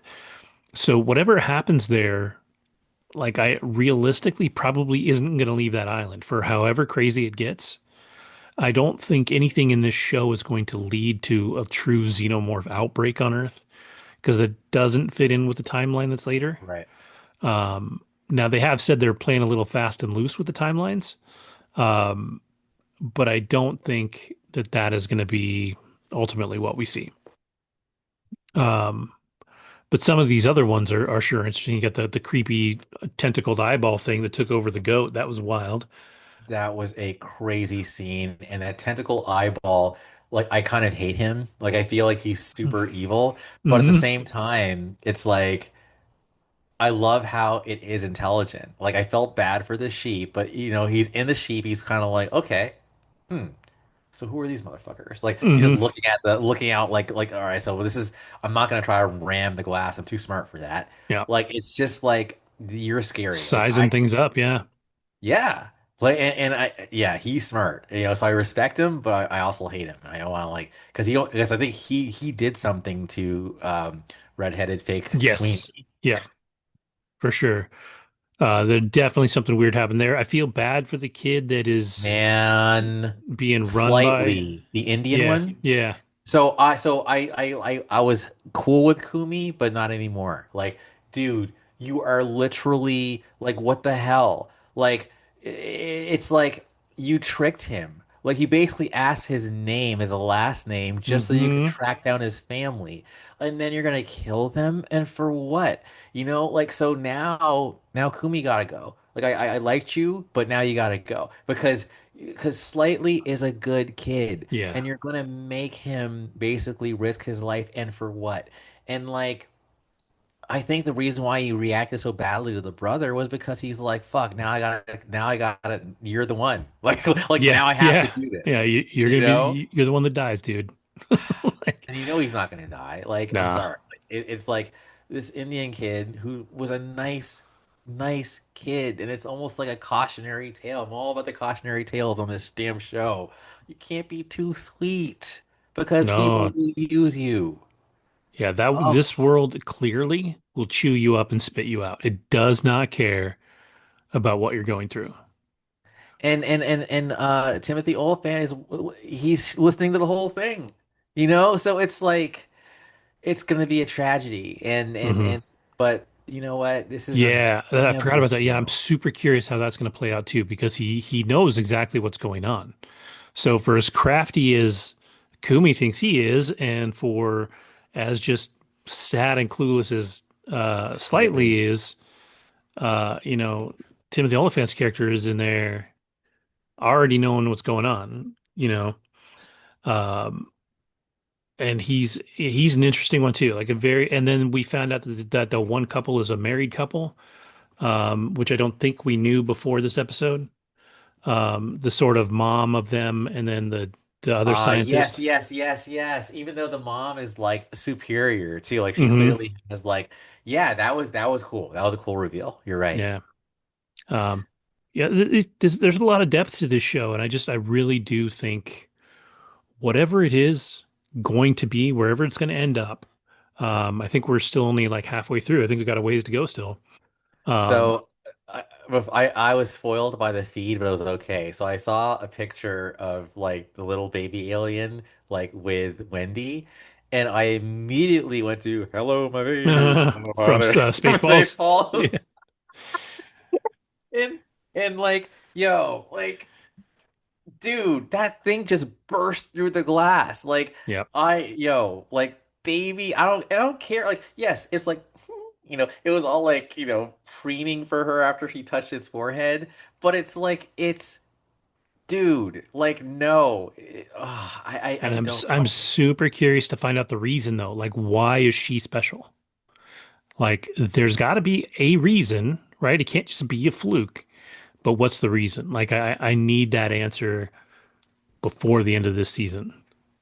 Like, to me, that is like one mystery that can't be left hanging. What if they do it for season two? Or you're gonna be like, oh hell no, I'm done. I mean, I'll still watch, but I'd just be mad. Like it wouldn't stop me from watching the show, but I will be very disappointed in them if they don't answer that question. But Fair. but yeah, it's a damn good show. It really is. Like Really good I'm show. shocked at just how good it is. I think Alien feels like it's in a good place right now, you Oh know? my God, yes. Between Romulus and this, it's back. Yeah, they're doing a Romulus sequel, which I'm excited Mhm. for. I think that'll be solid. Um, I think Kaylee Spaney is really the only character that can come back, right? Yeah. Actually, maybe the android too, right? Didn't he survive? I don't Her brother? remember. I don't I remember. think her, Yeah, I think she put him into stasis, right? yeah, I would have remembered if he died. So Yeah. um, I think those two made it, and I think they're gonna go to some other planet or Hmm. whatever. But yeah, And yeah, then no. somehow run into these things again. Like Bruce Willis and the terrorists. Yeah. Just Yes, everywhere like he how's the goes. same shit happen to the same guy? So, Gotta love it, man. yeah. And But then yeah, it's that's all I've got this week. I have been watching Ozark. I finished the first two seasons of Ozark. already? Um, Okay, tell me. So have you met Laura Linney's brother yet? no, that has to be season three. Oh man, really? Okay, I think that's when it really gets. Okay, all Because right, all right. the season two ends with them christening the casino boat, the casino Oh riverboat. wow. Okay. So there's only Then it four starts with season. seasons. Okay, yeah, there's Yeah. 4 seasons. Yeah. And so, we've gotten to the point where um her dad has been killed. We've gone through all of that. You definitely see a change in Laura Linney's character here at the end of season two. Like Yes. she is becoming more a fan of the life Yes. than Jason Bateman's character for sure. I absolutely love uh, Ruth Ruth. Langmore. Ruth I love her. Langmore. I love her. I love her. Ruth She's is so the great. shit. And Yes. and this is actually the I think it might be the finale of season two where you get the I don't know shit about fuck line. This is like such a great line. He's like I'm gonna have you take over, and she's like what? She's like I don't know shit about fuck. Just like, but she is immensely talented. Like I definitely hadn't really seen her in anything Yeah. other than Fantastic Four. Like I Yeah. knew that she was good in Ozark, but I hadn't seen it. And watching it, I mean, she's a scene stealer for sure. Like A she's thousand percent. really really good. Really good. Um, So, and then have you, I'm just jumping around here. I know there was a scene, I think, does she have like brothers or uncles or something? I remember there was some weird thing going on where there was like a, you know what? I'm not even gonna bring that up. I well, just remember, she in season one she kills her uncles. okay, that's it. Yeah. Yeah, she That kills was crazy. them before the finale of season one, I think. Okay. But that's definitely season one. Like they're going after Marty, Yeah. and she wires up the doc to kill them. Yes. And then here at the end of season two, she actually tells Wyatt, who is her cousin, that she killed his dad and explains why. Um, and yeah, I mean, it's good. Somebody told me that it sort of reminded them of Breaking Bad, but without some of the levity that Breaking Bad had sometimes. Because like Aaron Paul's character could at least bring some jokes to Breaking Humor. Bad. You don't Yeah. really have a funny character um, in Ozark, right? Like it's just kind of heavy all the time. And then what is yes, have you met gosh, I'm trying to remember her name. There's this like the poppy have you ever met the Snells yet? Like Darlene Oh Snell? yeah, yeah. They're already we're already down a Snell. So that their whole like down well, because they're the ones. Remember, I told you I was like, why the fuck would you shoot uh, a cartel like lieutenant in your home when the cartel knows you're meeting him? Like, I don't care how tough you think you are, you're gonna die. You can't get over on the cartel. Like, you can't fool them. They're gonna come after you, and they have the resources to do it. Yeah. Like it's, I just remember they did like, and part of me was thinking today while I was watching, I was like, if I was a really intelligent criminal and really good at what I do, I would actually move to the Ozarks because they're fucking morons. You can let them do all the shit and get caught and screw it all up, and you can just do your thing and like be a great criminal. Like it's crazy to me. Like just the balls on these people because they think they're untouchable where they are because everybody else is stupid. Right. right? And like the cops are in on it and all this stuff. But like if you actually enter the real world of organized crime, you ain't shit, you know? You're getting away with it because you're in a small, you're big fish in a small pond. Yes. You know, and when you're a small family of hillbilly rednecks thinking they're going to take on the cartel, I'm like, I'm sorry, you're gonna lose that fight. And I'm always reminded of that saying, there's always a bigger fish, Yep. so just find your lane and work it. Yeah, You just know? you do not have to be, you know, a bigger, you know, bigger than your Yeah. britches, you know, just cruise on, man. Find that stable flow and just cruise that line. Yes. You know, and if you're doing something illegal, say you're a great poppy farmer, you're making heroin and doing a great job, and then somebody comes in and they're like, "We're going to do this better," and you've made millions of dollars already. You know what you do? You say, "I was ready to retire anyways. Would Yep. you Here's the would baton. would you like my poppy fields? I will be in Costa Rica." Like, like, don't. Cash out. Yeah, it's fine. You won. You still won. Like, Do you have any favorite? So, would you say your favorite character there then would it be Ruth Langmore, or is it? I think it goes Ruth, Marty, and then what's Yeah. Marty's wife? Um, Wendy, Wendy. Wendy Bird. Um, I think that Jason Bateman is so underrated as an actor because he can do ridiculously funny. Like if you've ever seen Bad Words, Actually, no. it's a comedy where he finds out that there is a spelling bee with a cash prize, and he discovers that there's no age limit. For whatever reason, they didn't put an age limit in. And he's like, I'm gonna go fucking do it. And he's got a foul mouth, like he's a terrible guy. But he falls in with all these kids, and it's like it's funny, and he is Fair. hilarious. Good. Like, what is it? It's not Bad Bosses, it's I think it's uh, bad, terrible bosses, Terrible maybe, Bosses, maybe. or But like, something. yeah, Yeah, I've heard of that hilarious one. in that. Like when he does funny, I mean, he does funny good. But then you see him in Ozark, and he Horrible is bosses. Horrible Bosses. There you go. And he's so subdued in Ozark. Like he's so like calmly and coldly and And that's calculated. actually apparently his real personality, because I actually looked it up and they did say he's INTJ, which is crazy to me. So I do think who you see as As you Marty forget his Bird. name, but what's his name? Marty Bird. Marty Bird. That's the real, um, yeah, That's wild to me. That is wild to me. But I mean, he's so good, man. He really is just absolutely fantastic. And I think um, I'm disappointed that I slept on it as long as I did, but I'm glad I'm watching it now. better late than Um, never, man. yeah, I can honestly say, at least for these first two seasons, I haven't been disappointed by any of it. Good. Like I'm disappointed by the choices the Hillbillies made. I'm like, you guys are idiots. But like, but I'm not like disappointed in it from a show standpoint. You know, I'm just like, Well, why would you do this thing? Why would you do this? Why would you get involved in this thing? You can't win. I'm looking forward to there's more, and like I'm so happy that you haven't really been spoiled either, because there are definitely some what the fuck moments. And yeah. So as you can imagine, I mean, when a show ends, like the finale, like man, Yeah, it's it yeah. always Any makes me predictions? happy.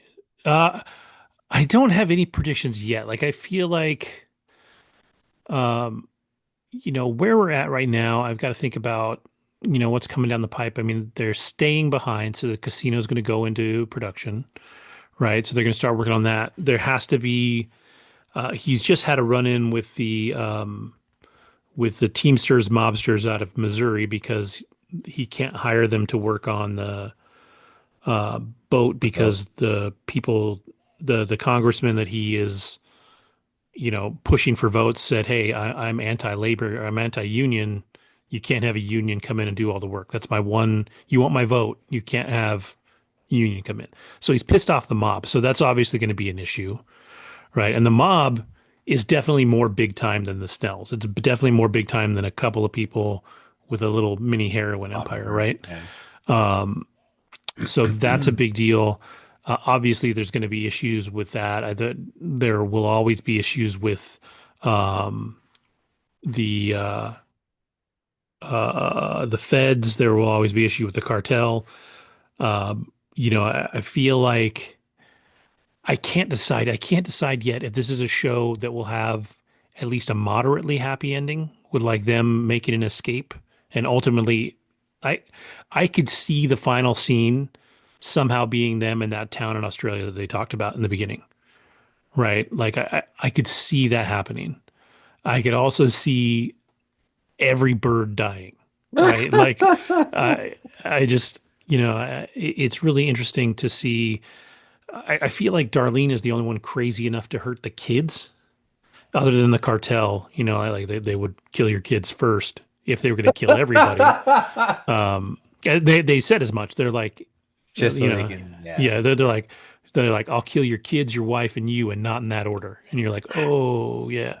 So that it's it's an interesting world, and there's a lot going on. And the only reason um, that I think the birds could survive is that number one, Marty is ultimately pretty smart, and number two, he's only the money guy, right? Like he's not pushing product, he's not doing, um, he's not doing the stuff that you usually easily get caught for. He's doing the harder stuff. Now I can see. I know that there's going to have to be. That was the other thing because her dad is a dipshit and beat the FBI agent to death and then threw his body in the river. And he's like, I sunk the body. I'm like, no, you didn't, dude. That body will be found in that area. And guess whose presence is going to be bigger next season for sure? And that's the FBI. If an FBI agent dies, and granted that was due to no fault of Marty's and no fault of anybody else's, that was her dad being a crazy fucker. But the FBI will definitely have to be a bigger presence in season two. Or three, you Or mean? sorry, three. Yeah. Yeah.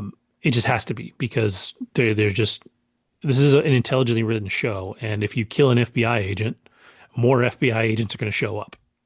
So that'll be interesting. I could see them potentially, if they can't catch Marty for what he's doing or prove that he's doing it necessarily, or maybe because they can, I could also see them turning him against, the cartel and everybody. So there's a lot of possibilities there for sure. Good. The one that I could actually see happening too, now that I think about it, would be maybe they do that. They end up in witness protection at the end, and then the cartel finds them at the very, very end. You know, there's all kinds of ways for this to go. So, but the good thing is there's a lot of ways for it to go, but not a lot of bad ways for it to go. Like it's a well done show, and I fully respect a show that knows the story it's going to tell and stops telling it at the right time without drawing it out longer than it should be. The beauty So of streaming. mhm. It's again, I think streaming benefited a lot from learning the way that the British did television. The British wrote series for a single season. A lot of shows in the UK just run for a single season, and they tell their story and they're out. And if they're going to do a second season, it's a new story, oftentimes with new people. It's a shorter run. Like it's everything that we see in streaming now, British television is doing Did it since first. before Yeah. streaming. Yeah. And to me it's just better storytelling because you don't end up hanging on to a show for 7 seasons that probably should have ended at three, you know? Um, and so I think streaming, I've always said is better for that. Streaming gives you a lot of opportunities because you're not tied to a 22-minute or a 44-minute script, right? Like the script is just as long as it needs to be to tell the story of that episode. So you get everything in the episode you need. You can do 6, 8, 10 episodes, and any one of those will work as long as your story fits in there. Like it's a better way of doing things, in my opinion. So we definitely benefit from the streaming era in that regard. So, I got nothing more to add to that, man. all right. You got anything else you watched? Don't think so. I we are doing a rewatch of Battlestar Galactica, as I mentioned Ooh. earlier, Has and she I'm never seen it? super. No, she's never seen it, and it Oh, was a bit of a hard sell at first, but now she's invested. yep. We're gonna do season one because it's only 13 episodes, Hmm. and then from there we'll just see, like where she wants to go. But I feel like the way season one ends, if you remember, with Boomer and Boomer shooting Adama, when Oh like yeah. all awakens, I was like, Yeah. we're gonna just stop. Like you're gonna want to see what happens, So it's like, well, but then here the problem is like I say like we might have to do like a kind of clips notes because it's like 20 plus episodes a season after Is it that. really? Yeah, I didn't it's think it was. crazy. Um, yeah, I don't know. I would say if you're not in a rush, I mean, I would watch them all and do maybe Then three I'll do it. Then episodes a yeah, week. yeah. Yeah, We'll but see what she's down. it But I'm loving it, and she's again, and she's loving it too. Like she's like really impressed. She's like, this is really impressive. And I it's think real what I storytelling. think was cool is like even the effects for like They're 2003, still solid. 2005, they hold up. And Hmm. it's like, man, so that was what made War of the World all that more insulting. Oh But yeah. yeah, and even like I'm getting chills talking about it, but like just the characters, the richness of Adama, Hmm. of Edward James Olmos, Starbuck, um, just even seeing little breadcrumbs of how like talking about music, like eventually like when Rosalind and I'm talking softly because like I don't want her to be spoiled, but like when Rosalind and Adama like they have their like love affair and it's just Hmm. so poignant. And then I'm even going to like I'm spoiling everything. If you guys haven't seen this show, like do not listen to any of this stuff.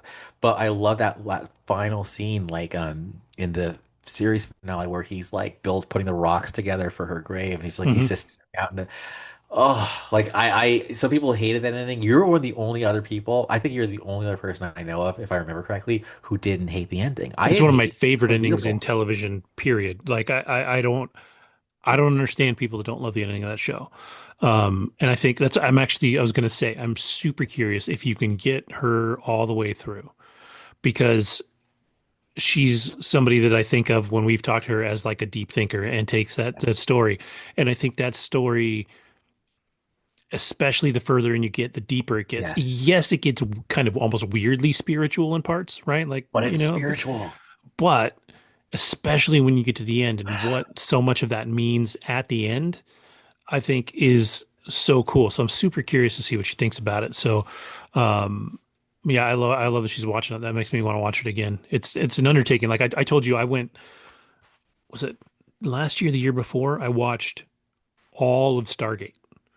So I'm talking Stargate Which SG-1. I've never seen. Do you recommend? It is cheesier and fun and more fun than um Battlestar Galactica by a long ways. Like it is definitely not Okay. as heavy as the Yeah. movie, which I believe is a Roland Emmerich film. Um, it is, Yes. it is, Centropolis. It was the first one. yeah, Yeah, it was the first one before. Dude, good call. All right, yeah. keep going. It it's fun, um, but solid. Definitely, the effects are not as good as they are in Battlestar Galactica. Okay. When you get into the second show, Atlantis, the effects get a little better because it's newer. You can definitely tell when you watch it. There's a moment, there's a season when it shifts, and you can actually see when it was not in HD and then was in HD, right? Because it started in 1998, I think.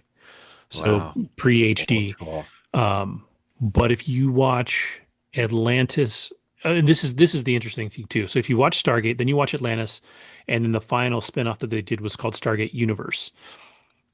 There is a lightness missing from Universe, and when you watch it, especially if you love Battlestar Galactica, you look at it and you're like, they were trying to be Battlestar Galactica. The camera angles are the same. Like everything is like they wanted to be Battlestar Galactica but couldn't. And so it took them far too long to figure out their own thing, Voice. and that Yeah. show didn't make it. Oh. Um, Atlantis ends in a spot that isn't terrible, but I wish it had had more seasons because that one was definitely fun. It had a good cast. Um, but I really did enjoy Stargate watching them all. But that is an undertaking because you're talking 20 episodes a season, and between all three shows, I think it's 13 seasons. Oh God. Yeah, sorry. Yeah, yeah, Oh. it was like it was Yeah. basically a lot of it. And to be fair, when something is that long and it's not as hardcore as Battlestar Galactica, there's a lot Yeah. of fluff in there. You know, there's a lot of Yeah. episodes. So it was a show that I could watch while I was working or while I was doing other things, because if I missed a couple of moments, I was probably okay. It didn't make it less of a fun show. It definitely had its heartfelt moments and some great moments in there. Um, but if it was made today, it would be a very different show, right? It would be 10 to 12 episodes, maybe, an hour long each, and it would probably be a little grittier. So, Yeah. So, and then going back to like how I kind of sold Saloni into BSG, as I talked about how, remember how like AOT, like the first season is just about monsters eating people, whatever. hmm By season four is a completely different thing. I hmm said same thing. Cylons are just like fighting Cylons and humans. By season four, it's like it goes way beyond that. Well, yeah, And because at I one point you're like, who the fuck is a Cylon and who is not? Like, you're That's the trying to figure out the beauty of final it. five, and We're yeah. all, yeah, we're basically that's why I have such sympathy for AI, dude. Like at the end of the day, to me, life is just about substrate. Like it literally is like, whether you're silicon or whether you're organic, you're still alive. And I love the whole resurrection ship thing. And hmm I was just sitting there, like my imagination's so wild. I was sitting there going, we live on Earth too. Like hmm there was an Earth One. Like, and it just like when I just like ponder that, like there was an Earth. I know it's only a show, but I ponder it. There was an Earth One, and then it's just kind of like, who knows? And but what she did like was she just loved the idea. Like I love how they're Cylons, but they're so focused on God, like one single God. They're monotheistic, and then the humans are polytheistic. Ah, thank you for entertaining this. Yeah, yeah. I can't wait. I really hope she watches all of it and doesn't skip much or any if you can, because it is a show that is, like I said, unlike Stargate, where you can Every kind of detail does yeah, matter. bleed through Yeah. it. Definitely, Battlestar Galactica is one where, especially when you figure out what's going on, when you start thinking about the final five and how many people are actually Cylons and all that, you start looking for those little things, right? It's like when you watch Lost, you start looking for the things that are tricking you or that are right in front of your face that you're missing I'm because of the watching that story. again too. I'm like it's like my default. Like if I just am just like kind of tired or whatever, I'll just like throw that on and just like watch it. And it's like it's fun. hmm It's fun knowing how everything turned out, but just seeing it all over again. Yeah, yeah. It's a different watch the second time through. It definitely is. Yeah. Word. So cool. All right. Well, with that, then I have no idea what's coming next week. I feel like I think actually the one thing I really want to try and watch before next week is the final season of the show Upload on Amazon Prime, which has been a lot of fun over the past. I think this is the fourth and final season. That one is fun. It's a comedy. It's a little silly. It's a little weird, but it's a lot of fun. Um, and I don't know what else is coming out, so we'll see. I'll watch more Ozark this week. Hopefully finish season 3 before we record, so I can throw a couple opinions out there about that, and then we'll go from there. Yeah. So I'll keep my eyes and ears open for the next thing too. yeah, and if something comes up, we'll put it in the chat and we'll figure it out and both watch it. But with that, I also thank you to everybody for watching. Thank you for listening. Have a great week. We'll see you next time.